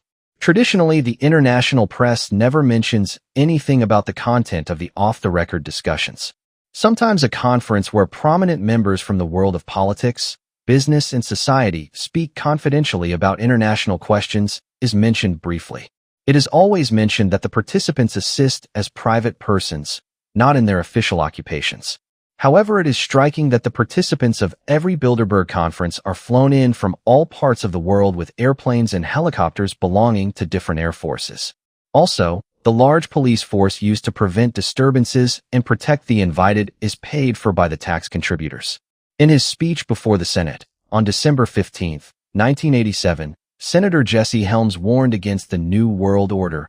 Private organizations such as the Council on Foreign Relations, the Royal Institute of International Affairs, the Trilateral Commission, and the Bilderberg Group serve to disseminate and to coordinate the plans for the so-called New World Order in powerful business, financial, academic, and official circles. Why doesn't one ever hear the truth about these organizations in the mainstream media? For the simple reason that we are dealing with an incredibly powerful conspiracy that controls all areas of our lives to a near perfection. If what is written here is not accurate, these companies could always deny its truths, but thus far have not done it. Chapter 5. Freemasonry. Freemasonry is the permanent personification of the revolution. It constitutes a sort of society in reverse whose aim is to exercise an occult overlordship upon society as we know it, and whose sole raison d'etre consists in waging war against God. Leo XIII. As said before, on the occasion of the gathering of all Freemason lodges on July 16, 1782, an alliance between the Illuminati and Freemasonry was created in Wilhelmsbad. Although a lot has been written about Freemasonry at the beginning of the 21st century, there is still a lot of uncertainty about this secret brotherhood. Everyone trying to find out something about Freemasonry will experience near insurmountable difficulties. Despite all the books that have been written on this subject, Freemasonry remains surrounded by secrecy. A new member of Freemasonry is known as an entered apprentice. After a while, promotion to fellow craft will be next, and thereafter elevation to master mason. The Scottish Rite of Freemasonry is one of two branches of Freemasonry to which a master mason may proceed after he has completed the first 3 degrees of the symbolic, or blue, lodge. The Scottish Rite includes the red, black, and white degrees from the 4th till the 33rd degree. Above the 33rd degree of the Scottish Rite, there exist other degrees. These degrees are being kept so secret that nothing is known about them. Most of the Freemasons don't even know who their own visible master is.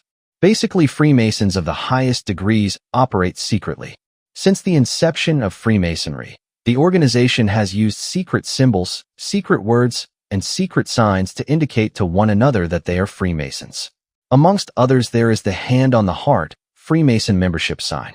Freemasons vow loyalty to each other, use secret passwords and symbols when in contact with one another, and greet each other with secret handshakes. There are various handshakes, which are connected to the degree to which someone belongs.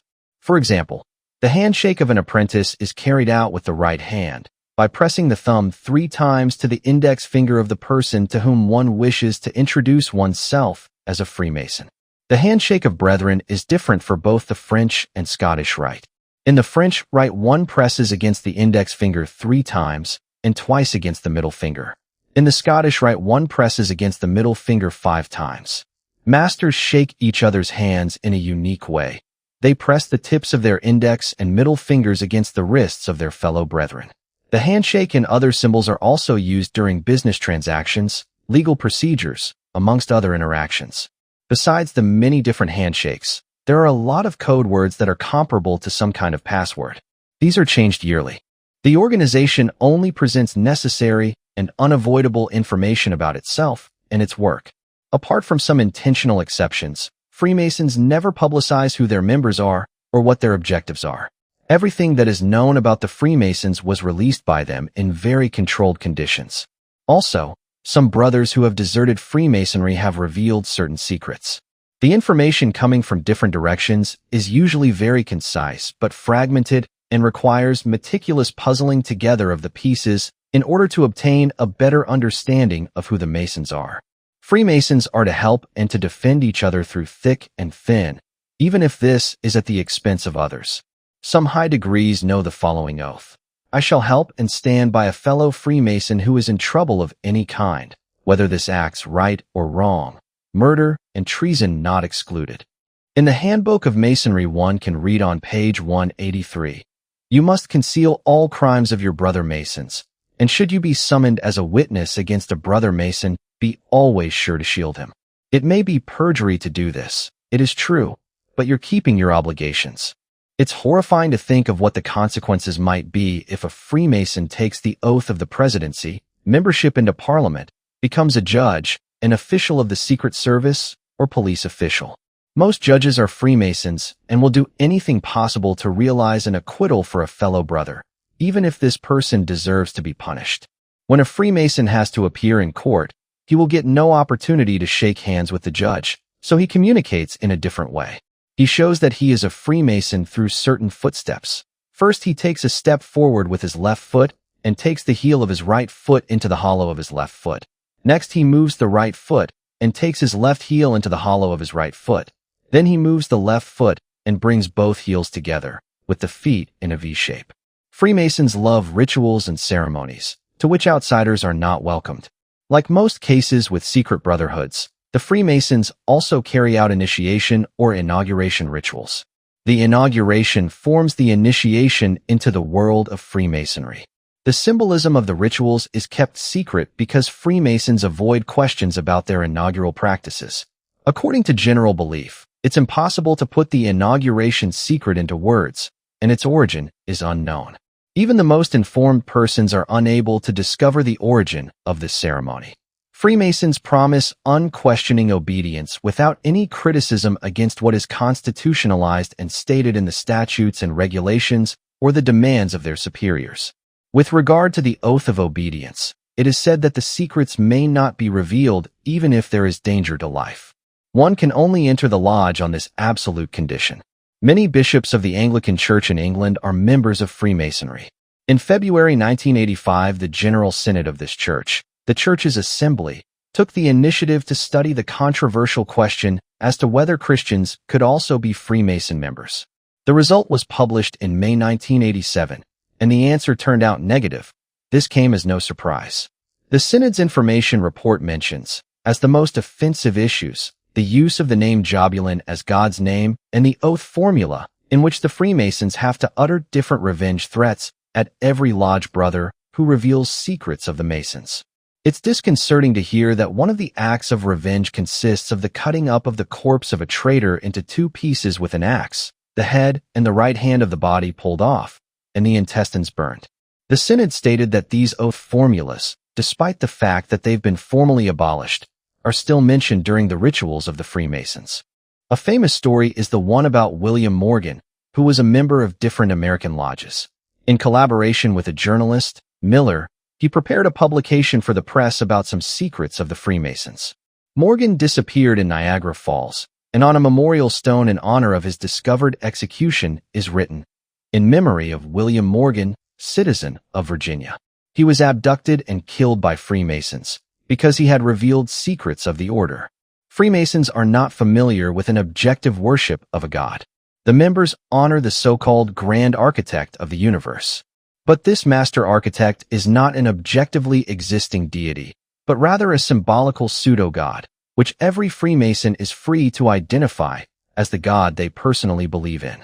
Basically, the Grand Architect of the universe, considered both objectively and subjectively, is no deity, but a symbolic alibi for the autonomic human being. This autonomic person doesn't receive his rules of life from a god, but realizes himself by his own rules and plans. The idea that man is a god on earth is in contrast with the Christian revelation and tradition, because Jesus Christ is regarded as the promised Messiah and the only Savior of this world.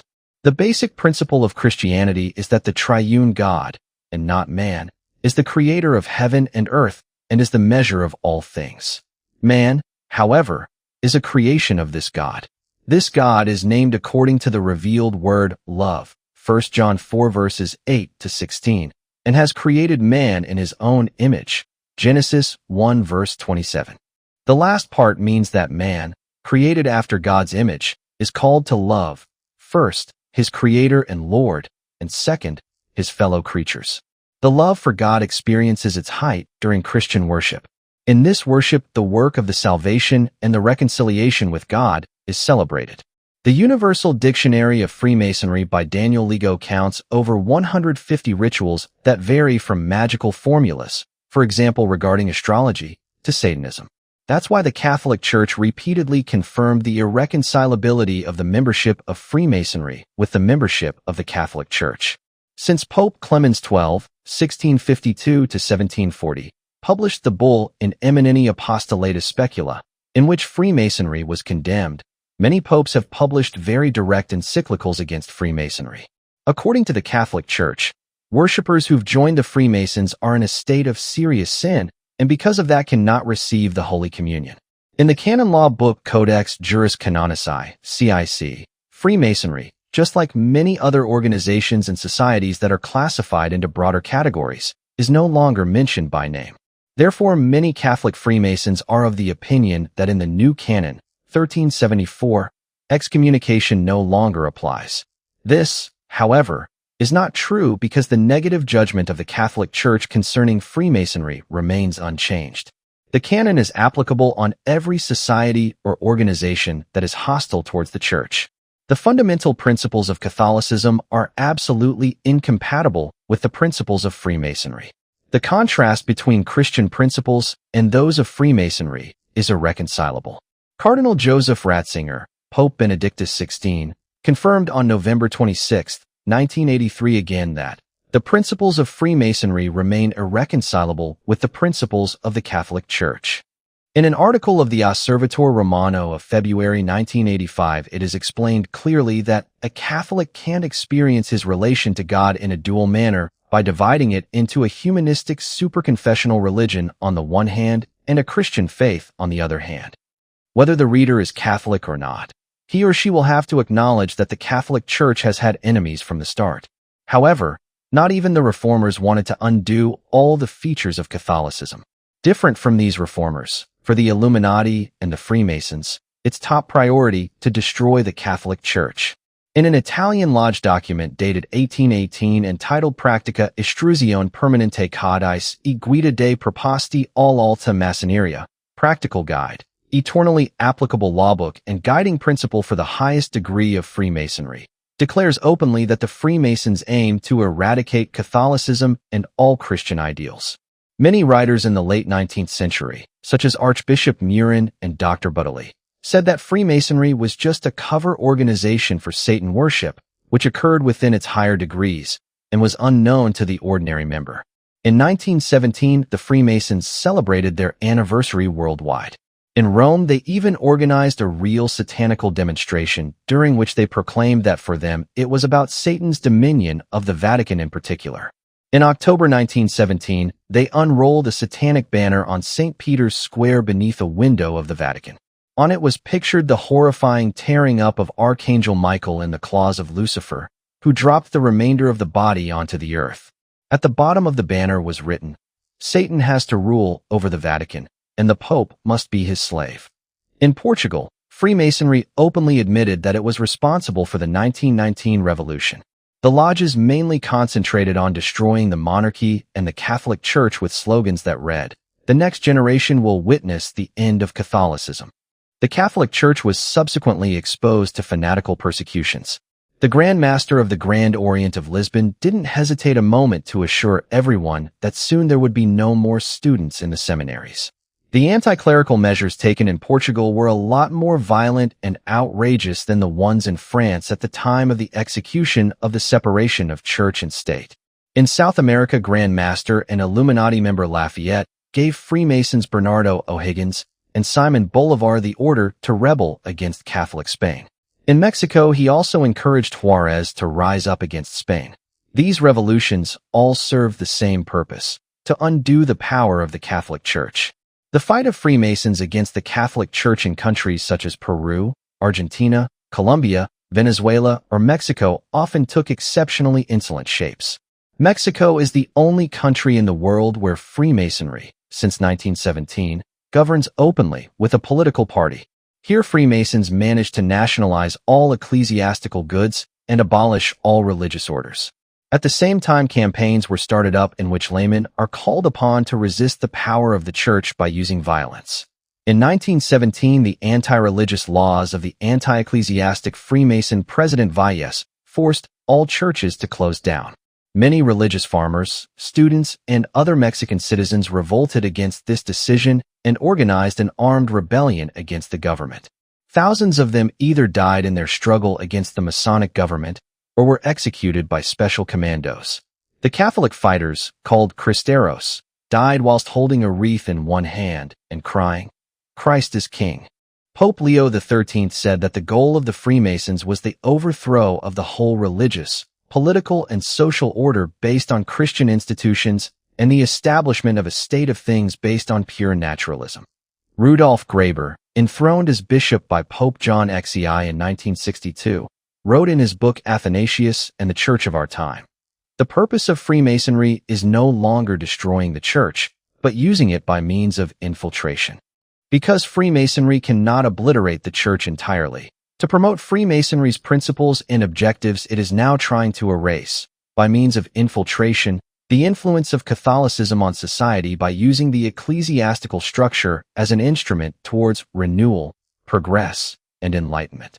As stated earlier, secrecy is typical of Freemasonry.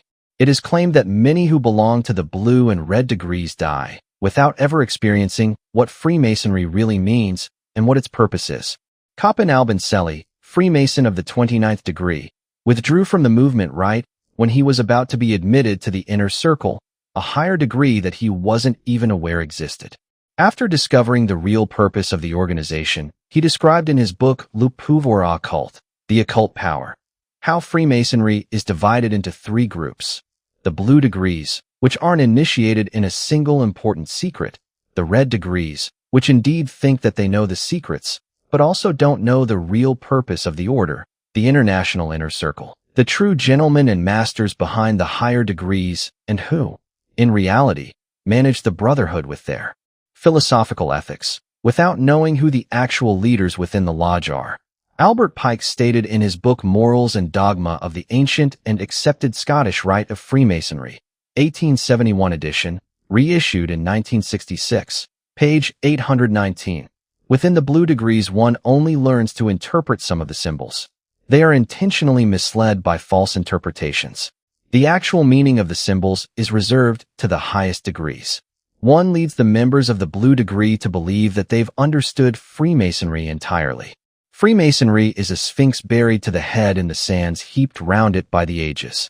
The authors of the book The God Makers say, Freemasonry has taken over the antithetical philosophy of the secret religions which distort what the Bible teaches, and that way Lucifer is turned into God and God into Lucifer.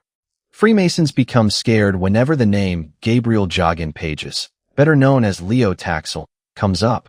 Pages accused the Freemasons of satanic worship in his book Los Misterios de la Francmasonería, 1883. In a different book, titled Les Frères Trois Points, 1885, he stated that the ritual practices of the Freemasons stemmed from a sect which glorified Lucifer. In 1891, he published the book Seurs Macans, in which he made a detailed report of the satanical mass that was celebrated amongst the higher degrees of the Palladium Rite of Albert Pike. The accusations of Leo Taxil that strong bonds between Freemasonry and Satanism exist leave little room for doubt. The higher degrees within Freemasonry belong to the elite of Satan. In the 1887 edition of the official periodical of Italian Freemasonry, Rivista della Massoneria Italiana, the following was admitted on page 27. Freemasonry considers Satan the Great its true leader.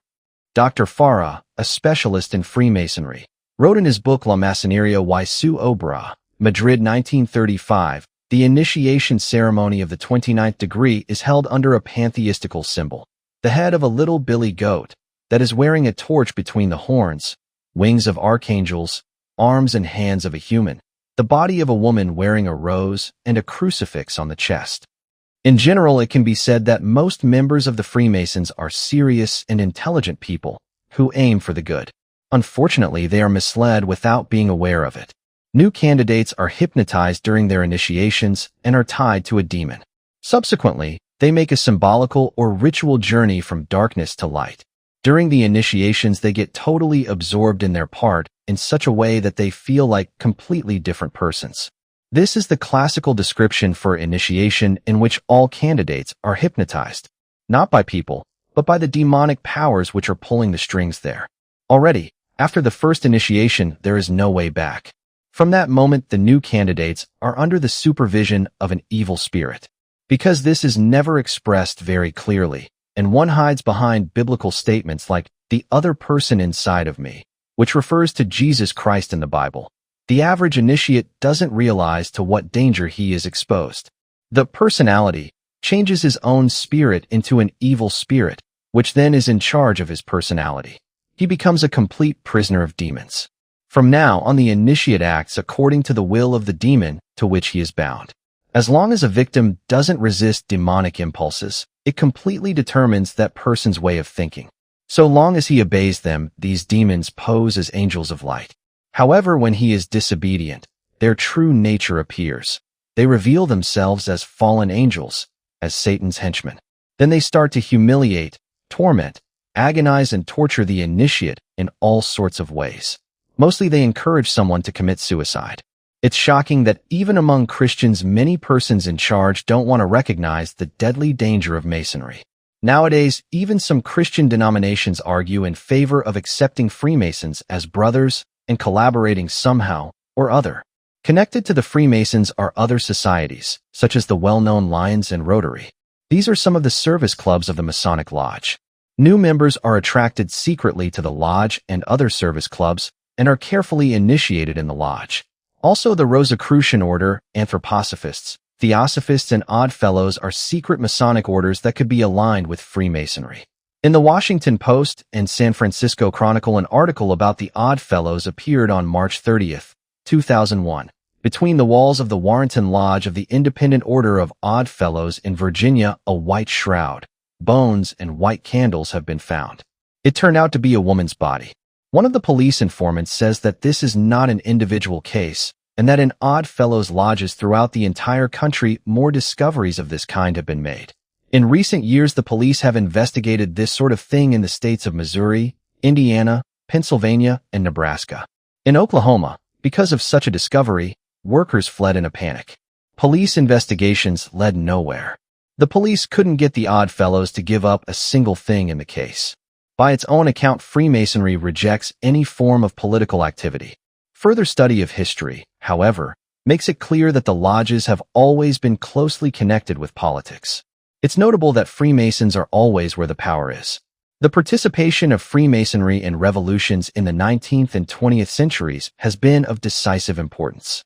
Somehow, Freemasons have always been involved in the most important events in world history, taking place since the French Revolution.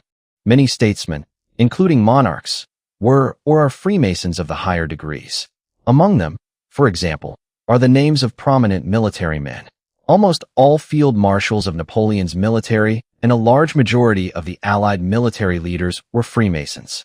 And let's not forget Simon Bolivar, the founder of Bolivia, or the Mexican presidents José de la Cruz, Porfirio Diaz, Manuel González, Obregón, Calles, Cardenas, and Miguel Alemán. In Europe, Winston Churchill and all other English prime ministers were also Freemasons. Also, all French presidents, presumably with the exception of de Gaulle, were or are Freemasons. Furthermore, a large number of representatives of the United Nations, UNESCO, and UNICEF are Freemasons. The same applies to officials of the European Union in Brussels, for example within the Commission, who, without being chosen, want to reign over Europe.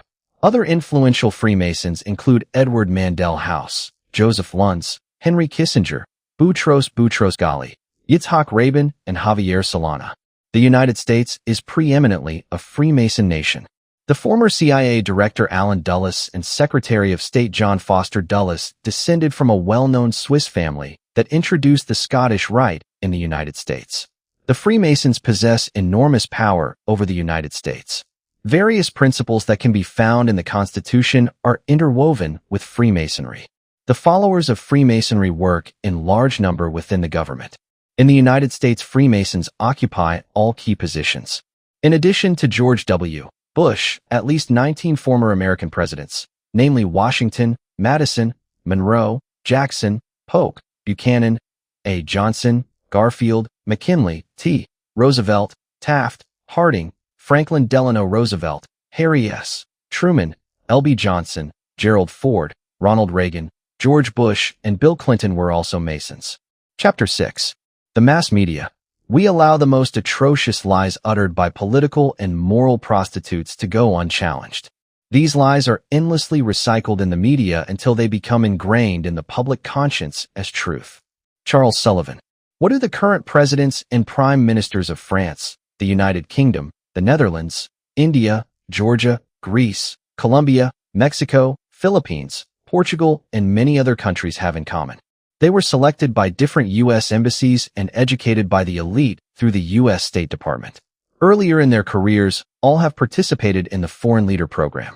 After participating in this special program, more than 240 alumni became heads of government in their home countries. Of course, a large majority of the constituents are unaware of this, and so blindly continue to confide in a party or president and give their vote every 4 years.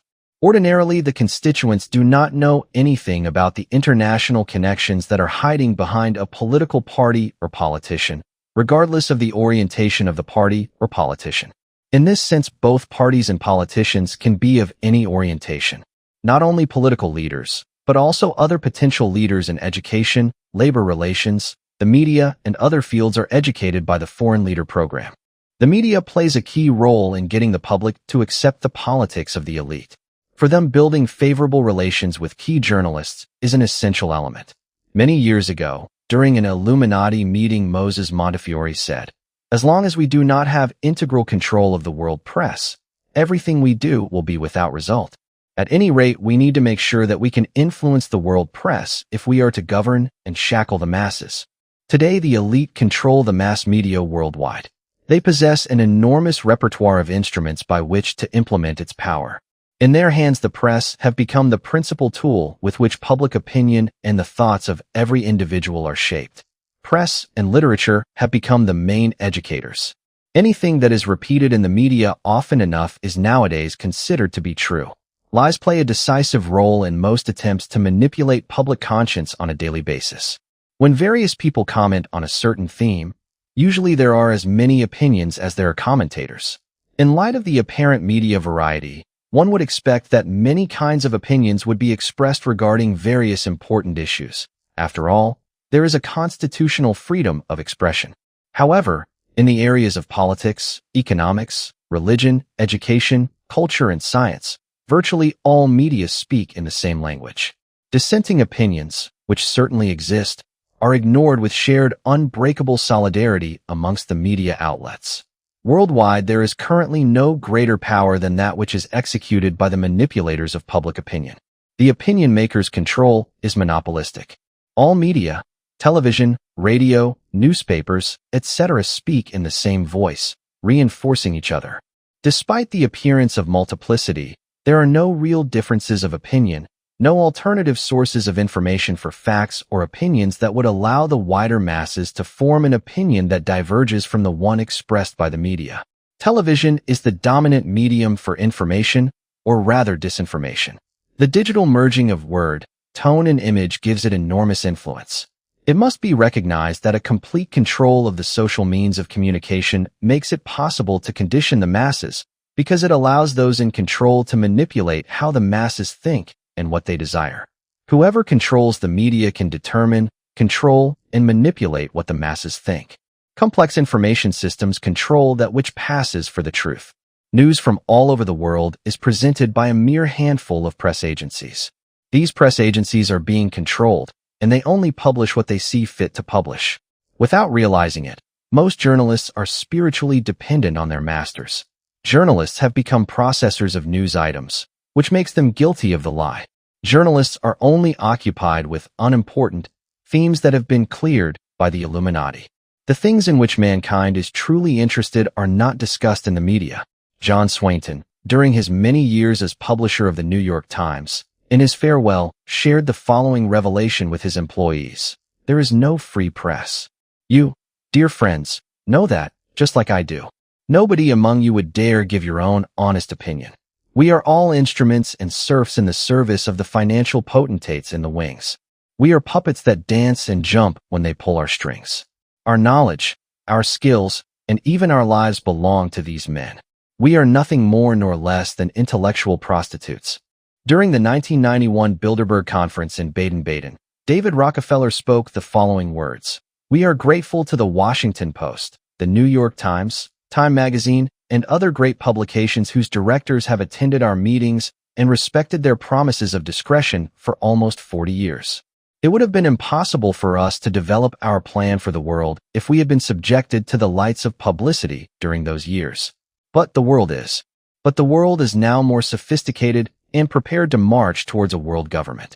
The supranational sovereignty of an intellectual elite and world bankers is surely preferable to the national self-determination practiced in past centuries. Encrypted messages. Generally speaking, news items are meant to be made available to the public. However, there is much information that is not meant for general consumption, and it is labeled secret.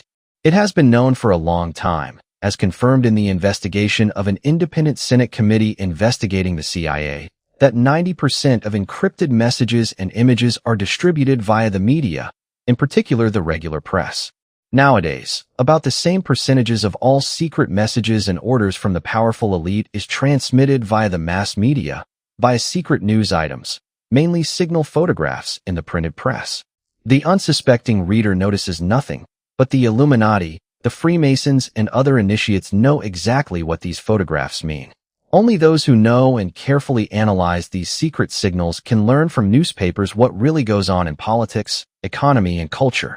In addition, these encrypted messages also contain information regarding which of the visible leaders of this world belong to the Illuminati and are being used as political, economic, and cultural pawns, and which of the apparently random events are actually controlled by them.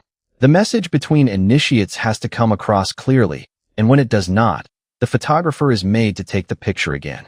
Nothing is left to chance. To be able to distribute secret messages and orders via the mass media, one has to have a very good infrastructure of important media and editorial centers. To pass on and distribute these messages and orders via secret symbols before the eyes of the ignorant masses, one needs two things: the virtually full cooperation of all major regional, national, and international press bodies. This was achieved shortly after the Second World War. Advanced technology, which makes it possible to distribute numerous high-quality photographs around the world in no time, without loss of quality. This level of technology was achieved around the end of the 1960s. The ever-advancing technology in this area makes it possible to pass on encrypted information via the mass media. It becomes clear from the context of the accompanying newspaper article or caption to which project or subject it refers. Thanks to the mass media, the Illuminati nowadays are capable of informing their key figures in politics, the economy, churches, the media, the army, etc. within a very short time frame about their latest plans for the New World Order, and to give them the necessary instructions. Secret messages and orders are passed on and distributed through secret sign languages and symbols. To make sure that these secret signals are not recognized by the majority of readers, they need to be as inconspicuous as possible. That is why the Illuminati have designed a whole range of innocent-looking hand, finger, and eye movements with which they can communicate in secret. These secret symbols are no different from very common and everyday human gestures. However, those who are able to take a closer and more critical look at the many pictures that appear in the media will discover that hidden behind the apparently natural poses, there is something unnatural. All one has to do is leaf through old editions of magazines and newspapers. It is very important to recognize the members of the Illuminati as well as those who sympathize with them. The best way to do so is to decipher the hidden information that politicians, Freemasons, and Illuminati exchange via the world's media. Indications. Index finger. These are the most frequently used and least conspicuous signals of the initiates. Basically, there are two types of indications. The index finger is pointed away from the face or body, or the index finger touches the face. Within these two types, there are several variations. A third possibility, and one which is used less often, is the simultaneous use of both index fingers. The fist. People who bang their fist on a desk or who raise their fist indicate a threat. It is an expression of the will of the superiors invisibles to execute a certain project. Any brethren who fail to cooperate need to be set straight in this way. Which project is at stake can be determined by the accompanying newspaper or photo caption. When the fist is only used to support the head and the text contains no apparent threat, this gesture replaces the indication, indicating which of the people involved may be considered an initiate. The OK sign. Just like the index finger, the OK sign does not arouse suspicion among the ignorant, as long as it is made with only one hand. The OK sign is an alternative to the indication. When the OK sign is made with both hands, it symbolizes a high level of alertness. In this form, members of the Illuminati hierarchy are only allowed to use this sign with very important missions. The necktie grip. This secret necktie grip sign is different from the symbols discussed thus far in that holding one's tie has a very unequivocal meaning. It is a kind of emergency signal that calls on possible initiates for help. When an initiate reaches for his tie, apparently to straighten it, in effect it is a call for help to his brethren. It is a gesture that is made when all other avenues have been exhausted. Initially, this gesture was only used in everyday life during face-to-face meetings, but in case of distress, it can also be used to call for help via a published photograph. This audiobook was uploaded by Hidden Whispers Revelation on YouTube. Please subscribe and like the video to support this work if you enjoyed listening. The pyramid. The pyramid is applied in cases where an indication might arouse too much suspicion among the uninitiated. The accidental or deliberate folding of the hands is an ideal recognition sign of the initiates. It is by no means necessary to fold the hands in the actual shape of a pyramid. Folding one's hands as if for prayer also conveys the message. The spectacle look. The spectacle look can only be given by people who wear glasses. For the initiates, this sign has a special significance, which is made clear through the captions of the photographs. The spectacle grip. With the spectacle grip, the glasses of the initiates become an even more important part of their sign language, using gestures that could apparently be made by anyone wearing glasses. It does not really matter whether the glasses are off or not, or whether they are only being adjusted. It is, for instance, possible to take off the glasses and hold them in a certain way. It is important that both the glasses and the hands be visible in the photograph. Like the other signals discussed above, this signal indicates the link that the person involved has with the Illuminati or with his lodge, depending on the content of the text and clues involved. Apart from the emergency signals, all other signals have several meanings. The various gestures, for instance, symbolize various degrees of initiation, command levels, or standardized messages. In addition, every gesture reinforces the connection between the person making the gesture and the trust of the Illuminati who see, read, and understand the signal. Besides the above-mentioned secret signs and their messages, there are also other gestures, like the neck grip, the Jesus look, and many others. If, in the future, one witnesses a political debate on television, one should see if the people involved use any of the signals and signs mentioned in this chapter. If that is the case, one will know that viewers are once more being presented with a political theater piece. Many people think that the secret signals described above are nothing more than the normal elements of human sign language. However, this argument ignores one important difference. Although gesticulations, a hand grip, a spectacle grip, etc., may be completely normal, it is completely unnatural to photograph them or even use them as the subject of a photograph. Anybody leafing through their family photo album will see that the photographs almost never contain such gestures. Chapter 7. The Planned World Government. How far can the life of nations, which for centuries have thought of themselves as distinct and unique, be merged with the life of other nations? How far are they prepared to sacrifice a part of their sovereignty without which there can be no effective economic or political union? Out of the prevailing confusion, a new world order is taking shape, which may point the way toward the new order. That will be the beginning of a real United Nations, no longer crippled by a split personality, but held together by a common faith. Sir Harold Butler in the Foreign Affairs magazine of July, 1948. The Senate on Foreign Relations Subcommittee introduced on February 9, 1950 the Senate Concurrent Resolution 66, which begins with the following words, whereas, in order to achieve universal peace and justice, the present Charter of the United Nations should be changed to provide a true world government constitution. In World Peace Through World Law, 1958, the authors advocate using the United Nations as a governing body for world disarmament, police force, and legislature. Today, the world is confronted with an incessant flood of books that try to manipulate the way the mass thinks in order to convince the reader of the necessity of a world government. Examples of this are found in several of Al Gore's books. Another example is the book El Nuevo Orden Mundial, The New World Order, of the Spanish author Ramon Tamams, member of the Club of Rome. Apparently, The Illuminati are also responsible for the birth of the Club of Rome. This organization was founded in 1969 in the Accademia dei Lincei, in Rome by Aurelio Pecchii and Alexander King. In 1991, the Club of Rome published a book with the title The First Global Revolution. The authors and co-founders of the Club of Rome, Alexander King and Bertrand Schneider, call for a worldwide solidarity. First, the book mentions all the problems that are threatening the Earth. These are the so-called population explosion, atomic threats, military conflicts, other threats for world peace, new diseases that threaten people, etc. According to the authors, these are all problems that the whole of humanity has to deal with. The time is right. Only when all the inhabitants of this planet understand that they are directly exposed to a danger that is coming from many sides, it is possible to create a worldwide political will that can guarantee the survival of mankind.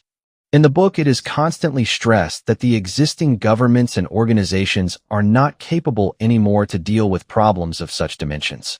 Apparently, the world is not controllable with the existing structures and relationships. After it has been made clear to the readers how limited the power and strength of the existing administrative structure is, the authors stress the importance of new administrative and organizational structures, such as the United Nations. Through giving this organization new life, it is able to replace the existing power structures. Now is the time to completely restructure the United Nations. The vast majority of the problems threatening the world should be placed under the supervision of the UN. According to Dr. Oppenheimer of the Club of Rome, the solution to problems regarding the world economy, the world population, and global food problems lies with a small group of intellectuals forming a sort of world government, a council of wise men that can guarantee world peace on a scientific basis. Without a hurry, but also without interruptions, the contours for a future world dictatorship are being set out slowly but surely. An important part of this is the United Nations and its suborganizations. It is a known fact that the United Nations was praised all around after the fall of the Berlin Wall. Everywhere there were voices saying that this organization should have a bigger part in international affairs concerning peace and security. The Spanish paper El País wrote on February 10, 1994, "There is no doubt about the fact that the best solution to international problems is the United Nations." Also, French President Jacques Chirac has called for a sounder and fairer international order based on a reformed and strengthened United Nations. He made a plea to bolster the role and regard of the United Nations. "This is why we must work together to revive multilateralism, a multilateralism based on a reformed and strengthened United Nations," he said. One often hears that the United Nations fails at decisive moments. That, however, is also part of the tactic of the Illuminati. For now, humanity should be kept in a state of political and military agitation. The plans that eventually have to lead to a world dictatorship are still, especially as far as details are concerned, very difficult to see through. The politics of the Illuminati are a secret world in themselves. But do not think the United Nations is silenced and incapable of taking action. Slowly but surely, this organization changes into a world parliament that will take more and more final decisions on a global level. In the Dutch newspaper De Telegraaf of December 24, 1993, the Dutch Nobel Prize winner and economist Professor Jan Tinbergen declared, "I am no prophet, but I see the new world government in the United Nations." Now, they can't really take a stand, but that will certainly change in the future. Prominent political journalist, author, and Professor Norman Cousins, the chairman of Planetary Citizens for the World We Chose, said in Human Events, "World government is coming. In fact, it is inevitable. No arguments for or against it can change that fact." Elmo Roper, deputy director of the Office of Strategic Services, OSS, and member of the Eisenhower administration, stated in 1960, "For it becomes clear that the first step toward world government cannot be completed until we have advanced on the four fronts: the economic, the military, the political, and the social. The founding of the planned New World Order will be performed in steps.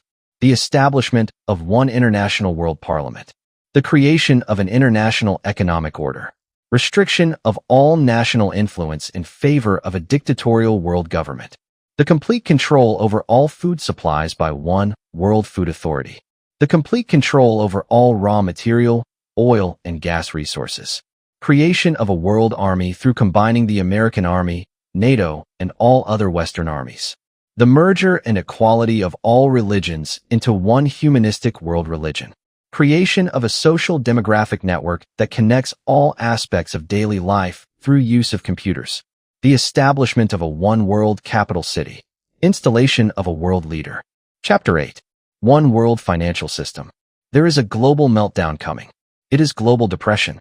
And one world currency and one world financial system is the endgame. Glenn Beck. Since the beginning of the 20th century, the Illuminati have tried to apply their power to world finances. Professor Carroll Quigley, renowned late Georgetown macrohistorian, mentioned by former President Clinton in his first nomination acceptance speech, author of Tragedy and Hope, A History of the World in Our Time, wrote, "The powers of financial capitalism had a far-reaching plan. Nothing less than to create a world system of financial control in private hands able to dominate the political system of each country and the economy of the world as a whole. Their secret is that they have annexed from governments, monarchies, and republics the power to create the world's money. Today, all central banks are privately owned. Without exception, all are servants of the Rothschilds. The oldest central bank in the world is the Bank of England. This bank was constituted without any law and still consists of private capital and is not administrated or controlled in any way by the state." The renowned British Member of Parliament P.C. Loftus complained, "Every private person can speak in Somerset House, Parliament, and consult the trade register for information about any company, but nobody can consult the list of shareholders of the Bank of England. More than that, every member of Parliament can submit questions about every subject with the British House of Commons, but nobody can submit questions about the shareholders of the Bank of England." The Bank of England is located in the old inner city of London on a small piece of land of no more than 2 square kilometers. The most powerful financial and economic institutions of England are located here, rich banks amongst which are the Bank of England, which is governed by the Rothschilds, Lloyds of London, the London Stock Exchange, and offices of almost all internationally powerful trade companies of the world. And around the corner one finds Fleet Street, the heart of British journalism. The city, often characterized as the richest square kilometers of the world, is no English property. It neither belongs to the British royal family, nor to the government that has been chosen by Parliament. It is, just like the Vatican in Rome, a separate independent state. The city is governed by a certain Lord Mayor for the period of a year. The relationship of this mayor of the city with the British monarchs is mysterious and telling. When the Queen of England visits the city, she is received by the mayor at the Temple Bar, the symbolic gateway of the city. The Queen bows, then requests permission to enter his independent state. The mayor grants this request by presenting the Queen the sword of the state. During these state visits, the mayor, dressed in medieval costumes, looks sensational with his robe and chain and staff. The mayor is king and the Queen his servant. From the Prime Minister, a busy politician, it is not expected that he knows all the secrets of finances, and of the Minister of Finances it is only expected that he understands his budget. Both the Prime Minister and Queen are advised by members of the Treasury that attend to the city. Today, these Treasury members are no more than errand boys. The city gives orders to the servants of the Treasury, and they in turn pass the orders on to the Prime Minister. The leaders of the city tell Parliament what has to happen and where. Theoretically, England is governed by the Prime Minister and a small group of advisors. But in actuality, it is the small clique of Rothschilds that rule the city and also dictate British Parliament. A lot of effort is taken to keep this image up in order to create the impression that the Prime Minister and his administration determine what happens to the country. In reality, however, they are mere puppets on strings manipulated by the immensely rich Illuminati, who really determine what happens behind the scenes. Today, the descendants of the Rothschilds meet twice a day in the city to dictate the world gold price. The international gold standard not only gives them local control, they can quietly bring on a depression and thereby a change of government whenever they want. Sir Josiah Stamp, director of the Bank of England, 1928, claimed, "Banking was conceived in iniquity and was born in sin. The bankers own the earth. Take it away from them, but leave them the power to create money, and with the flick of the pen they will create enough deposits to buy it back again. However, take it away from them, and all the great fortunes like mine will disappear, and they ought to disappear, for this would be a happier and better world to live in. But, if you wish to remain the slaves of bankers and pay the cost of your own slavery, let them continue to create money. The Federal Reserve. The Federal Reserve Bank was founded in 1913. Most people think that this bank is an American federal company. That is just as wrong as the conviction that the Bank of England belongs to the British Crown or to the whole of England. The Federal Reserve is in the hands of the Rothschilds and Company. In his speech before the Senate on December 15, 1987, Senator Jesse Helms said, "The principal instrument of the control over the American economy and money is the Federal Reserve System. The Federal Reserve has a monopoly over the expenditure of the dollar as a world currency and determining the interest rate, and it disposes of a lot more monopolies." How does the Federal Reserve Bank operate? Suppose the United States government needs a couple of $1 billion for its expenses that cannot be paid with taxes income. At that moment, it addresses the Federal Reserve Board. Then government bonds for the needed $1 billion are printed in the Bureau of Printing and Engraving. After these bonds are handed over to the bankers of the Federal Reserve, the board grants a loan to the government in the amount of the bond issue. The Federal Reserve draws interest from the government from the day the bonds are delivered. From that day on, the government is allowed to draw checks against the Federal Reserve for the amount of the bonds. What are the consequences of this incredible transaction? The government simply saddles the people with $1 billion debt to the Federal Reserve Bank, apart from the interest on interest that also has to be paid by ordinary people. When the Federal Reserve needs new, or more, currency to transact its business, it takes the bonds over to the United States Treasury for safekeeping and asks the Treasury Department for the billions of dollars of new currency it needs. The bank is accommodated on condition that it will pay the printing bill. It only pays for the expenditure costs of the banknotes, which are no more than a mere $500 for ink and paper. It is understood that the bank need not relinquish the bonds it holds, but will continue to collect interest on them. The bank then loans the new printed currency into circulation to anyone who can provide it with satisfactory collateral. In less than 20 years, the Federal Reserve brought the money system, banks, exchanges, and economy to utter ruin. Every dollar in circulation in the United States is a borrowed dollar and pays its toll of interest to the Illuminati bankers. Nearly $11 trillion in debt has been created since 1913. The American people cannot even pay the interest. Every month, more than $2 billion interest has to be paid. It is madness that a government hands over so much power to a private bank that is not controlled by anybody. A power that can create money out of nothing. Why should the United States borrow its own money, based on its own credit, at interest, from private bankers? Please bear in mind the fact that the Founding Fathers made sure that provisions were made by the Constitution for an honest and debt-free money system.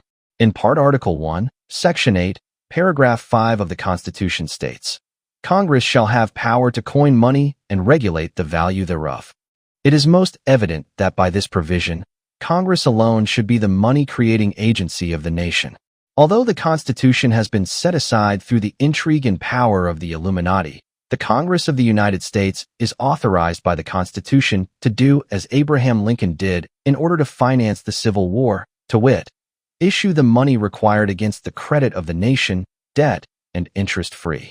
Lincoln didn't want to borrow money from the Rothschilds and Company.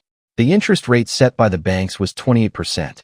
For Lincoln, Article 1, Section 8, Paragraph 5 was sufficient authority to disregard the powerfully entrenched bankers. So, in spite of the greedy bankers' protests, he caused to have printed in the Bureau of Printing and Engraving a total of $450 million of honest money, constitutionally created on the credit of the nation. Andrew Jackson said, "If Congress has the right under the Constitution to issue paper money, it was given them to be used by themselves, not to be delegated to individuals or corporations." That the term coin money included the printing of currency was later established by at least 8 decisions of the Supreme Court of the United States. Wright Patman, chairman of the Federal Reserve until 1975, remembered, "In the United States we have, in effect, 2 governments. We have the duly constituted government. Then we have an independent, uncontrolled, and uncoordinated government in the Federal Reserve System, operating the money powers which are reserved to Congress by the Constitution." Today, the Constitution has been forgotten by the U.S. government. The elected representatives of the people have ignored their oaths of office. The political and financial network of the Federal Reserve Bank has created a worldwide financial system. in which all private and central banks cooperate. Their objective is to control the economies of all separate countries of the world. The main objective, however, is to let the governments bury themselves in debts so there will be no other way out than to obey the commands of the banks. Hardly any government completely sees through this tactic. They easily let themselves be led to the slaughter. Many think the United States is a rich country. The truth, however, is that the U.S. has more debts than the debts of all third world countries together. The same goes for almost all rich, industrialized countries in the world. The Illuminati play the music, and the politicians chosen by the people dance along to the beat of this music. The governments burdened with towering debts usually commit political suicide if they don't comply with the conditions set by the powerful world financiers and don't do what is expected of them by the Illuminati. John F. Kennedy and his brother Robert Kennedy ticked off mostly everyone in the one world power system. John Kennedy was an extremely intelligent and courageous president who was willing and able to assert the country's interests and interests of people in general against the most powerful forces in the world. Although his family was one of the leading Illuminati families, the Kennedy brothers became the Illuminati's bitterest enemies. Amongst others, the April 1962 face-off between Kennedy and U.S. Steel is mentioned. He also came up against Allen Dulles' CIA that had maneuvered him into going along with the Bay of Pigs action, Wall Street, Morgan interests, the Rockefellers, and the many other influential Illuminati families. President Kennedy was well aware of the significant opposition to his policies. This was reflected in public comments and remarks in private conversations.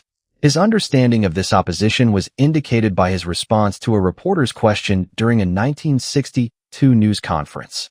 Question: Mr. President, there is a feeling in some quarters, sir, that big business is using the stock market slump as a means of forcing you to come to terms. Their attitude is, now we have you where we want you. Have you seen any reflection of this attitude? Kennedy: I can't believe I am where business, big business, wants me. The president's repartee indicated not only how conscious he was of the opposition, but also how acutely aware he was that his opposition was not business in general, but a numerically much smaller though more powerful group. Kennedy had also decided to pull out of Vietnam. He was against the continuation of Western colonialist domination of Vietnam and criticized the U.S. alliance with the French effort to retain its empire. During his presidency, Kennedy opposed a massive commitment of U.S. forces to fight a war that he felt the Vietnamese had to fight primarily on their own. He consistently rejected recommendations to introduce U.S. ground forces. Shortly before his assassination, he started withdrawing U.S. troops from Vietnam. At the time of his death, about 16,000 U.S. troops were in Vietnam. U.S. policy in Vietnam changed within 24 hours of President Kennedy's death. Under President Johnson, the U.S. involvement escalated and 18,000 soldiers, ground forces, were sent to Vietnam. John F. Kennedy did not only intend to let the CIA melt into a different state organization and end the war in Vietnam, he was also the only president of the United States who tried to put an end to the power of the Federal Reserve Bank. He refused to cooperate with the Federal Reserve Bank any longer. For months prior to his death, John Kennedy dared to challenge the Federal Reserve Bank. He wanted to have his own state money printed instead of prolonging the outstanding loans of compound interest issued by the Federal Reserve Bank. On June 4, 1963, a little-known attempt was made to strip the Federal Reserve Bank of its power to loan money to the government at interest. On that day, President John F. Kennedy signed Executive Order 11110 to issue currency, without going through the Federal Reserve. Kennedy's order gave the Treasury the power to issue silver certificates against any silver bullion, silver, or standard silver dollars in the Treasury. This meant that for every ounce of silver in the U.S. Treasury's vault, the government could introduce new money into circulation. In all, Kennedy brought nearly $4.3 billion in U.S. notes with the inscription of United States note, instead of the usual Federal Reserve note, into circulation. With the stroke of a pen, Kennedy was on his way to putting the Federal Reserve Bank out of business. If enough of these silver certificates were to come into circulation, they would have eliminated the demand for Federal Reserve notes. This is because the silver certificates are backed by silver, and the Federal Reserve notes are not backed by anything. Executive Order 11110 could have prevented the national debt from reaching its current level, because it would have given the government the ability to repay its debt without going to the Federal Reserve and being charged interest in order to create the new money. Executive Order 11110 gave the U.S. the ability to create its own money backed by silver. With this decision, the printing of the bank notes fell into the hands of the state again. Recently released documents prove that President Kennedy had even started printing state money worth $4,292 billion. A small amount of this money had been put into circulation during the last days of Kennedy. The Illuminati focused their attention on John F. Kennedy when they realized he would not allow himself to be manipulated. On November 22, 1963, Kennedy was murdered. It was not Lee Harvey Oswald who murdered John F. Kennedy. He only served as a straw man. It was members of Operation 40, a strict secret team founded by George Bush, Richard Nixon, and Allen Dulles, initially formed to eliminate Fidel Castro. Members of this death squad are also responsible for killing Che Guevara, Salvador Allende, President of Chile, Jaime Roldos, President of Ecuador, and Omar Torrijos, President of Panama. Later on, Operation 40 was also responsible for Operation Phoenix, the greatest murder scheme in Vietnam. The entire death squad was present at Dallas Dealey Plaza on November 22, 1963, the day of Kennedy's assassination. A couple of hours after Kennedy's death, the new President Lyndon B. Johnson's first official action in office was ordering the state printing office in Washington, D.C. to stop printing any more Kennedy-appointed state notes and remove the notes already in circulation. With the assistance of the Federal Reserve System, the circulated money was intercepted from transfer and destroyed. American society and the rest of the world never noticed this. Since then, not a single president has ever risked undermining the power of the Federal Reserve System. After John F. Kennedy's death, his successor Lyndon Johnson received new orders from the Illuminati and others for the continuation and support of the Vietnam War. As noted before, under Johnson, this war escalated enormously. The Vietnam War is a horrible example of Illuminati manipulations and was a huge financial success for them. World Bank and the International Monetary Fund. The World Bank has been in existence since the end of the Second World War. This bank initially operated under the name International Bank for Reconstruction and Development, and it collaborates closely with the equally famous International Monetary Fund, IMF. Because both institutions cannot move an inch without the Rothschilds and their monopoly over the world capital, they are completely dependent on this powerful financial dynasty. It is not surprising that the bankers holding top positions within these institutions are Illuminati. The International Monetary Fund, IMF, and the World Bank are two instruments used by the leaders of the New World Order to destroy countries and then govern these territories as colonies. These territories don't have their own government, nor their own institutions, budgets, and frontiers. These colonies only have their own government on paper, which is under the direct supervision of the IMF. According to the Canadian professor and economist Michel Chossudovsky, Wall Street rules both the IMF and the World Bank. They are governed by bankers and not by sociologists. The International Monetary Fund is located in the center of Washington. Exactly across the street from it is the main entrance of its sister organization, the World Bank. Financial leading men of this world founded both financial institutions in 1944 during a conference in the American holiday resort Bretton Woods in New Hampshire. The IMF started its financial activities on March 1, 1947. The original assignment was to promote international cooperation in the area of monetary politics, make a balanced growth of the world trade possible, promote the stability of exchange rates, assist the bringing about of a multilateral payment system, provide the associated countries with funding against sensible cover in case of difficulties with the payment balance, and decrease the duration and nature of too big fluctuations in the international payment balances. Today, the IMF tries to characterize itself as an organization for development assistance. Together with the World Bank, the IMF exercises nearly unlimited power and can put nations up against each other. They can make the average income drop dramatically, far below the level of industrialized countries, and can regulate the spending power and actual wealth of any country as they please. They do the latter through restriction of the money in circulation, or forbidding the country in question to use its own economic profits.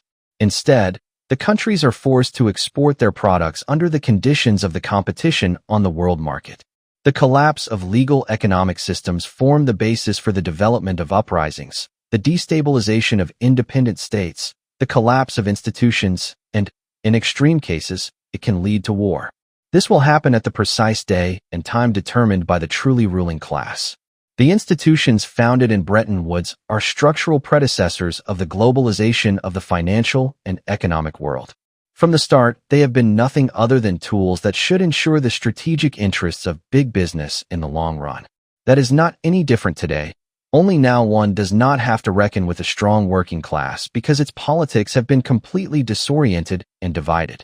That is why this is reality. Every country in which the IMF acts as a crisis manager and is involved in its internal affairs on behalf of the financial rulers of the world, the working class face difficult times.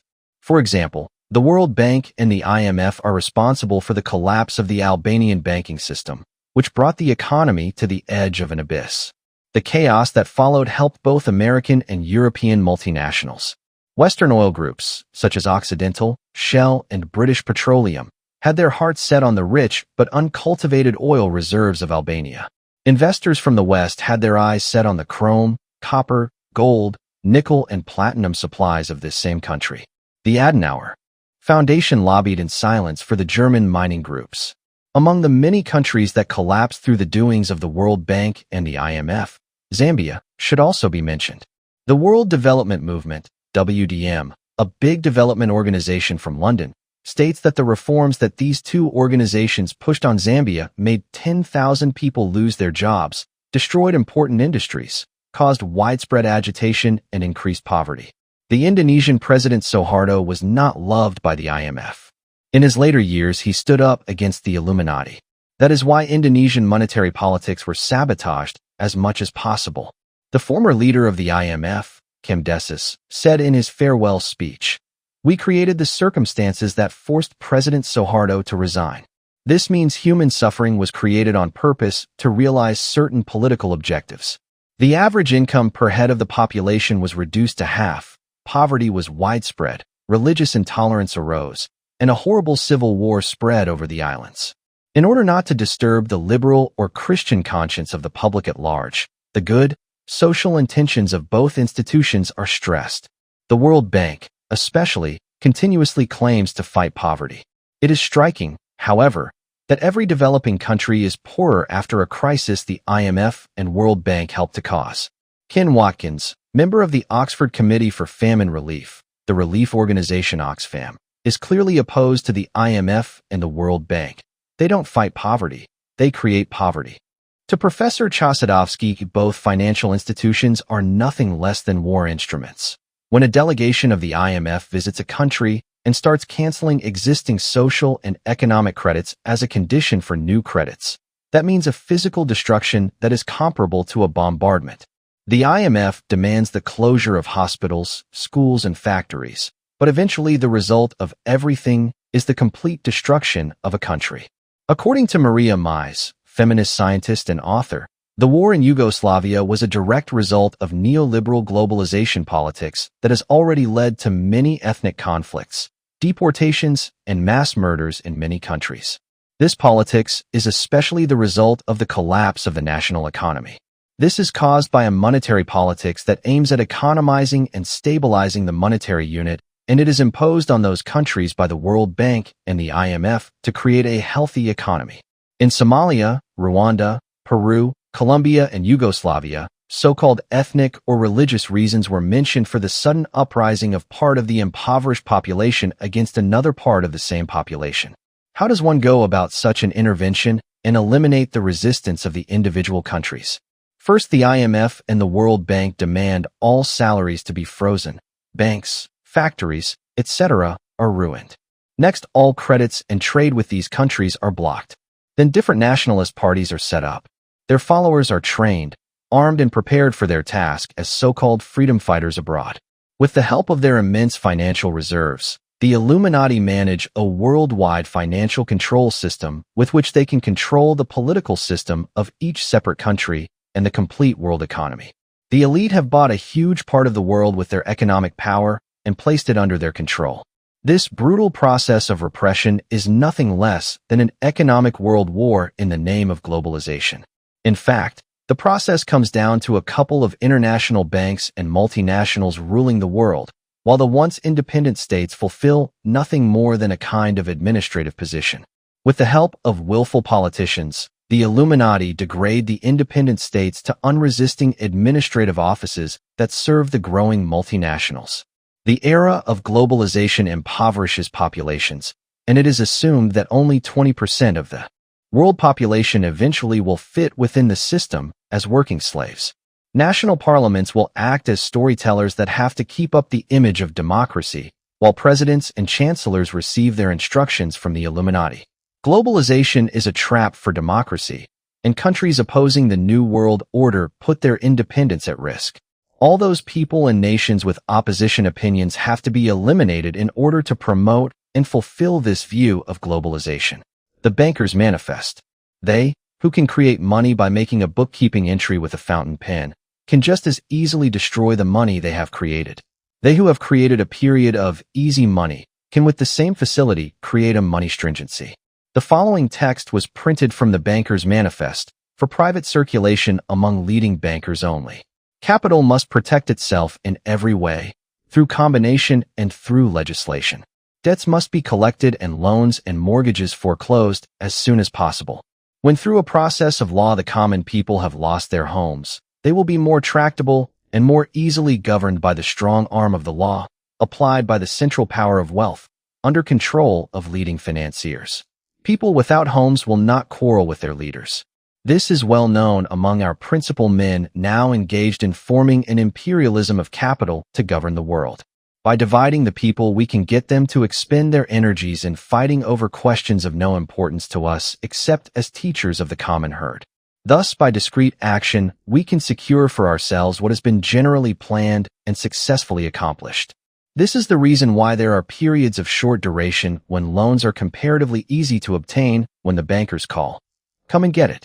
About the global depression, 2008, David Icke said, "People think that a banking or stock market collapse must be bad for everybody, but it's not. If you know a stock collapse is coming, because you are going to cause it, then you sell at the highest price, crash the market, and buy back at a few cents on the dollar.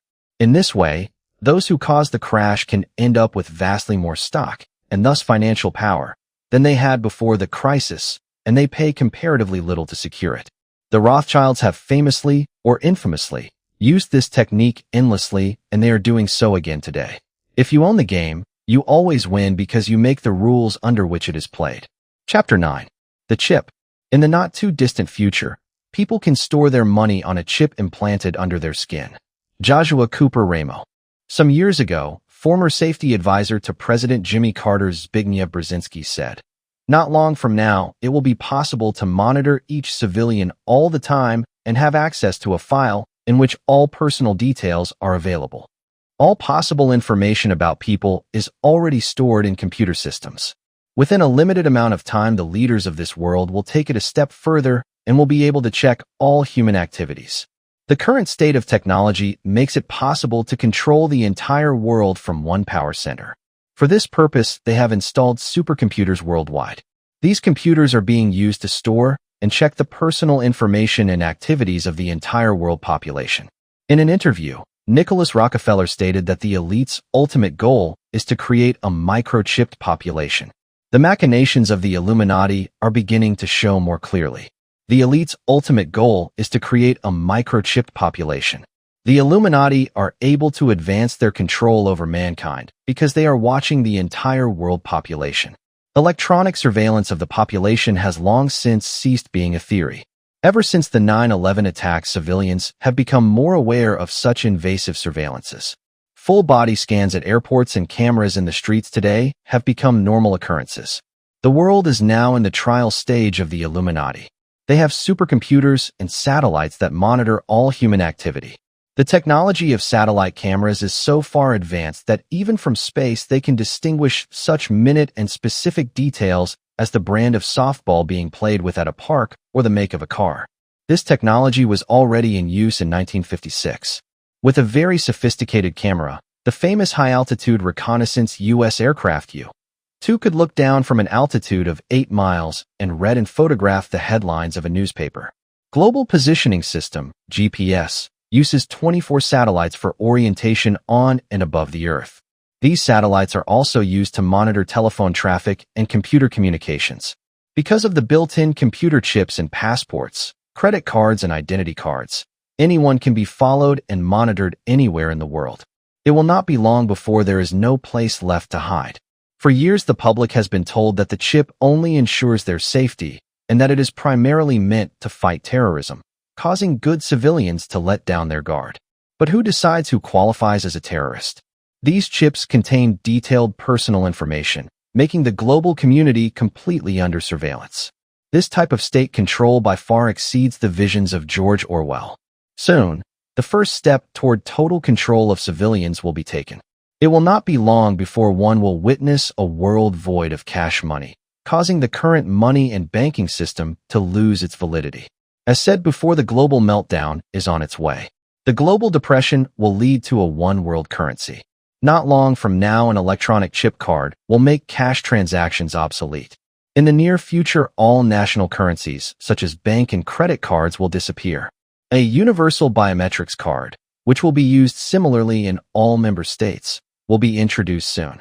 However, the universal biometrics card, which will contain all personal data, will not survive for a long period of time, but will merely function as an intermediary stage for its successor, which has been awaiting its turn since the 70s.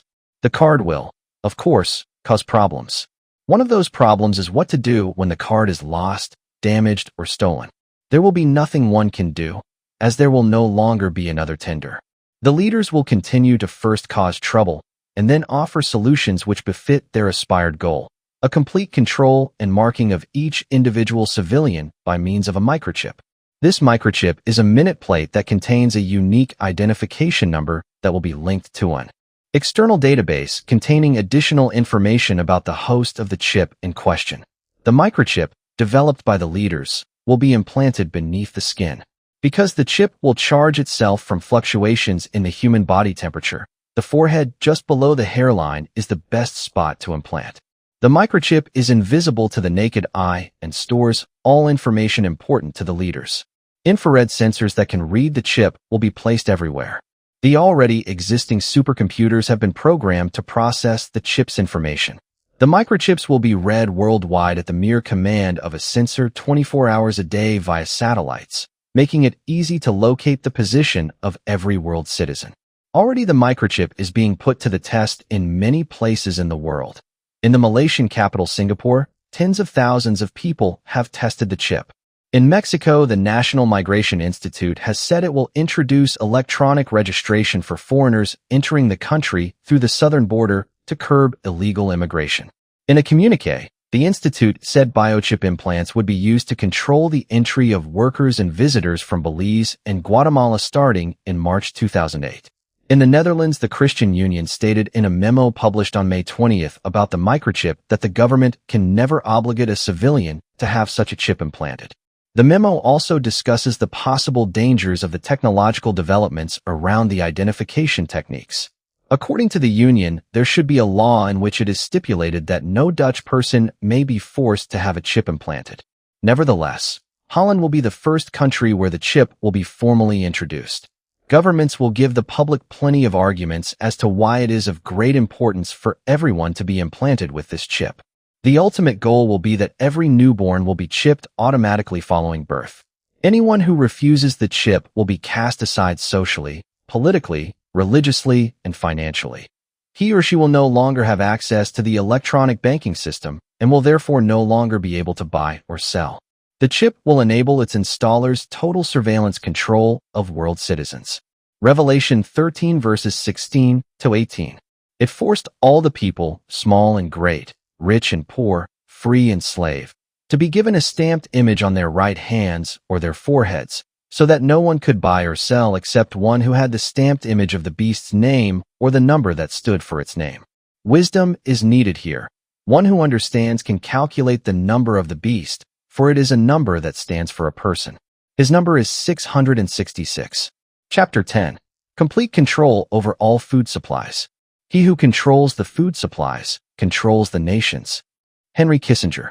For the planned world government, the penetration in all aspects of life is an important condition for central control.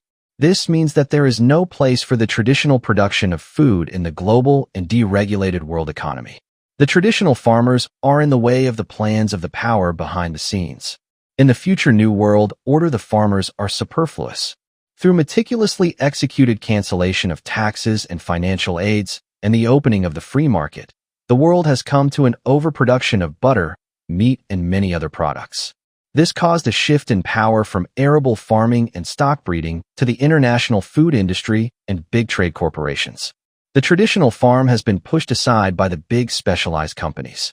The objectives of the Illuminati have been agreed upon in the World Trade Organization, WTO, to which all European governments compelled themselves. In the end, all the market forces in the food industry will be eliminated, and each product will have a fixed price on the world market. This will mean the end of independent farming as it is known. First, it will affect the farmers, then complete regions, and then the consumer. For years, all sorts of food has been dumped on the world market against minimum prices, causing farmers to go bankrupt.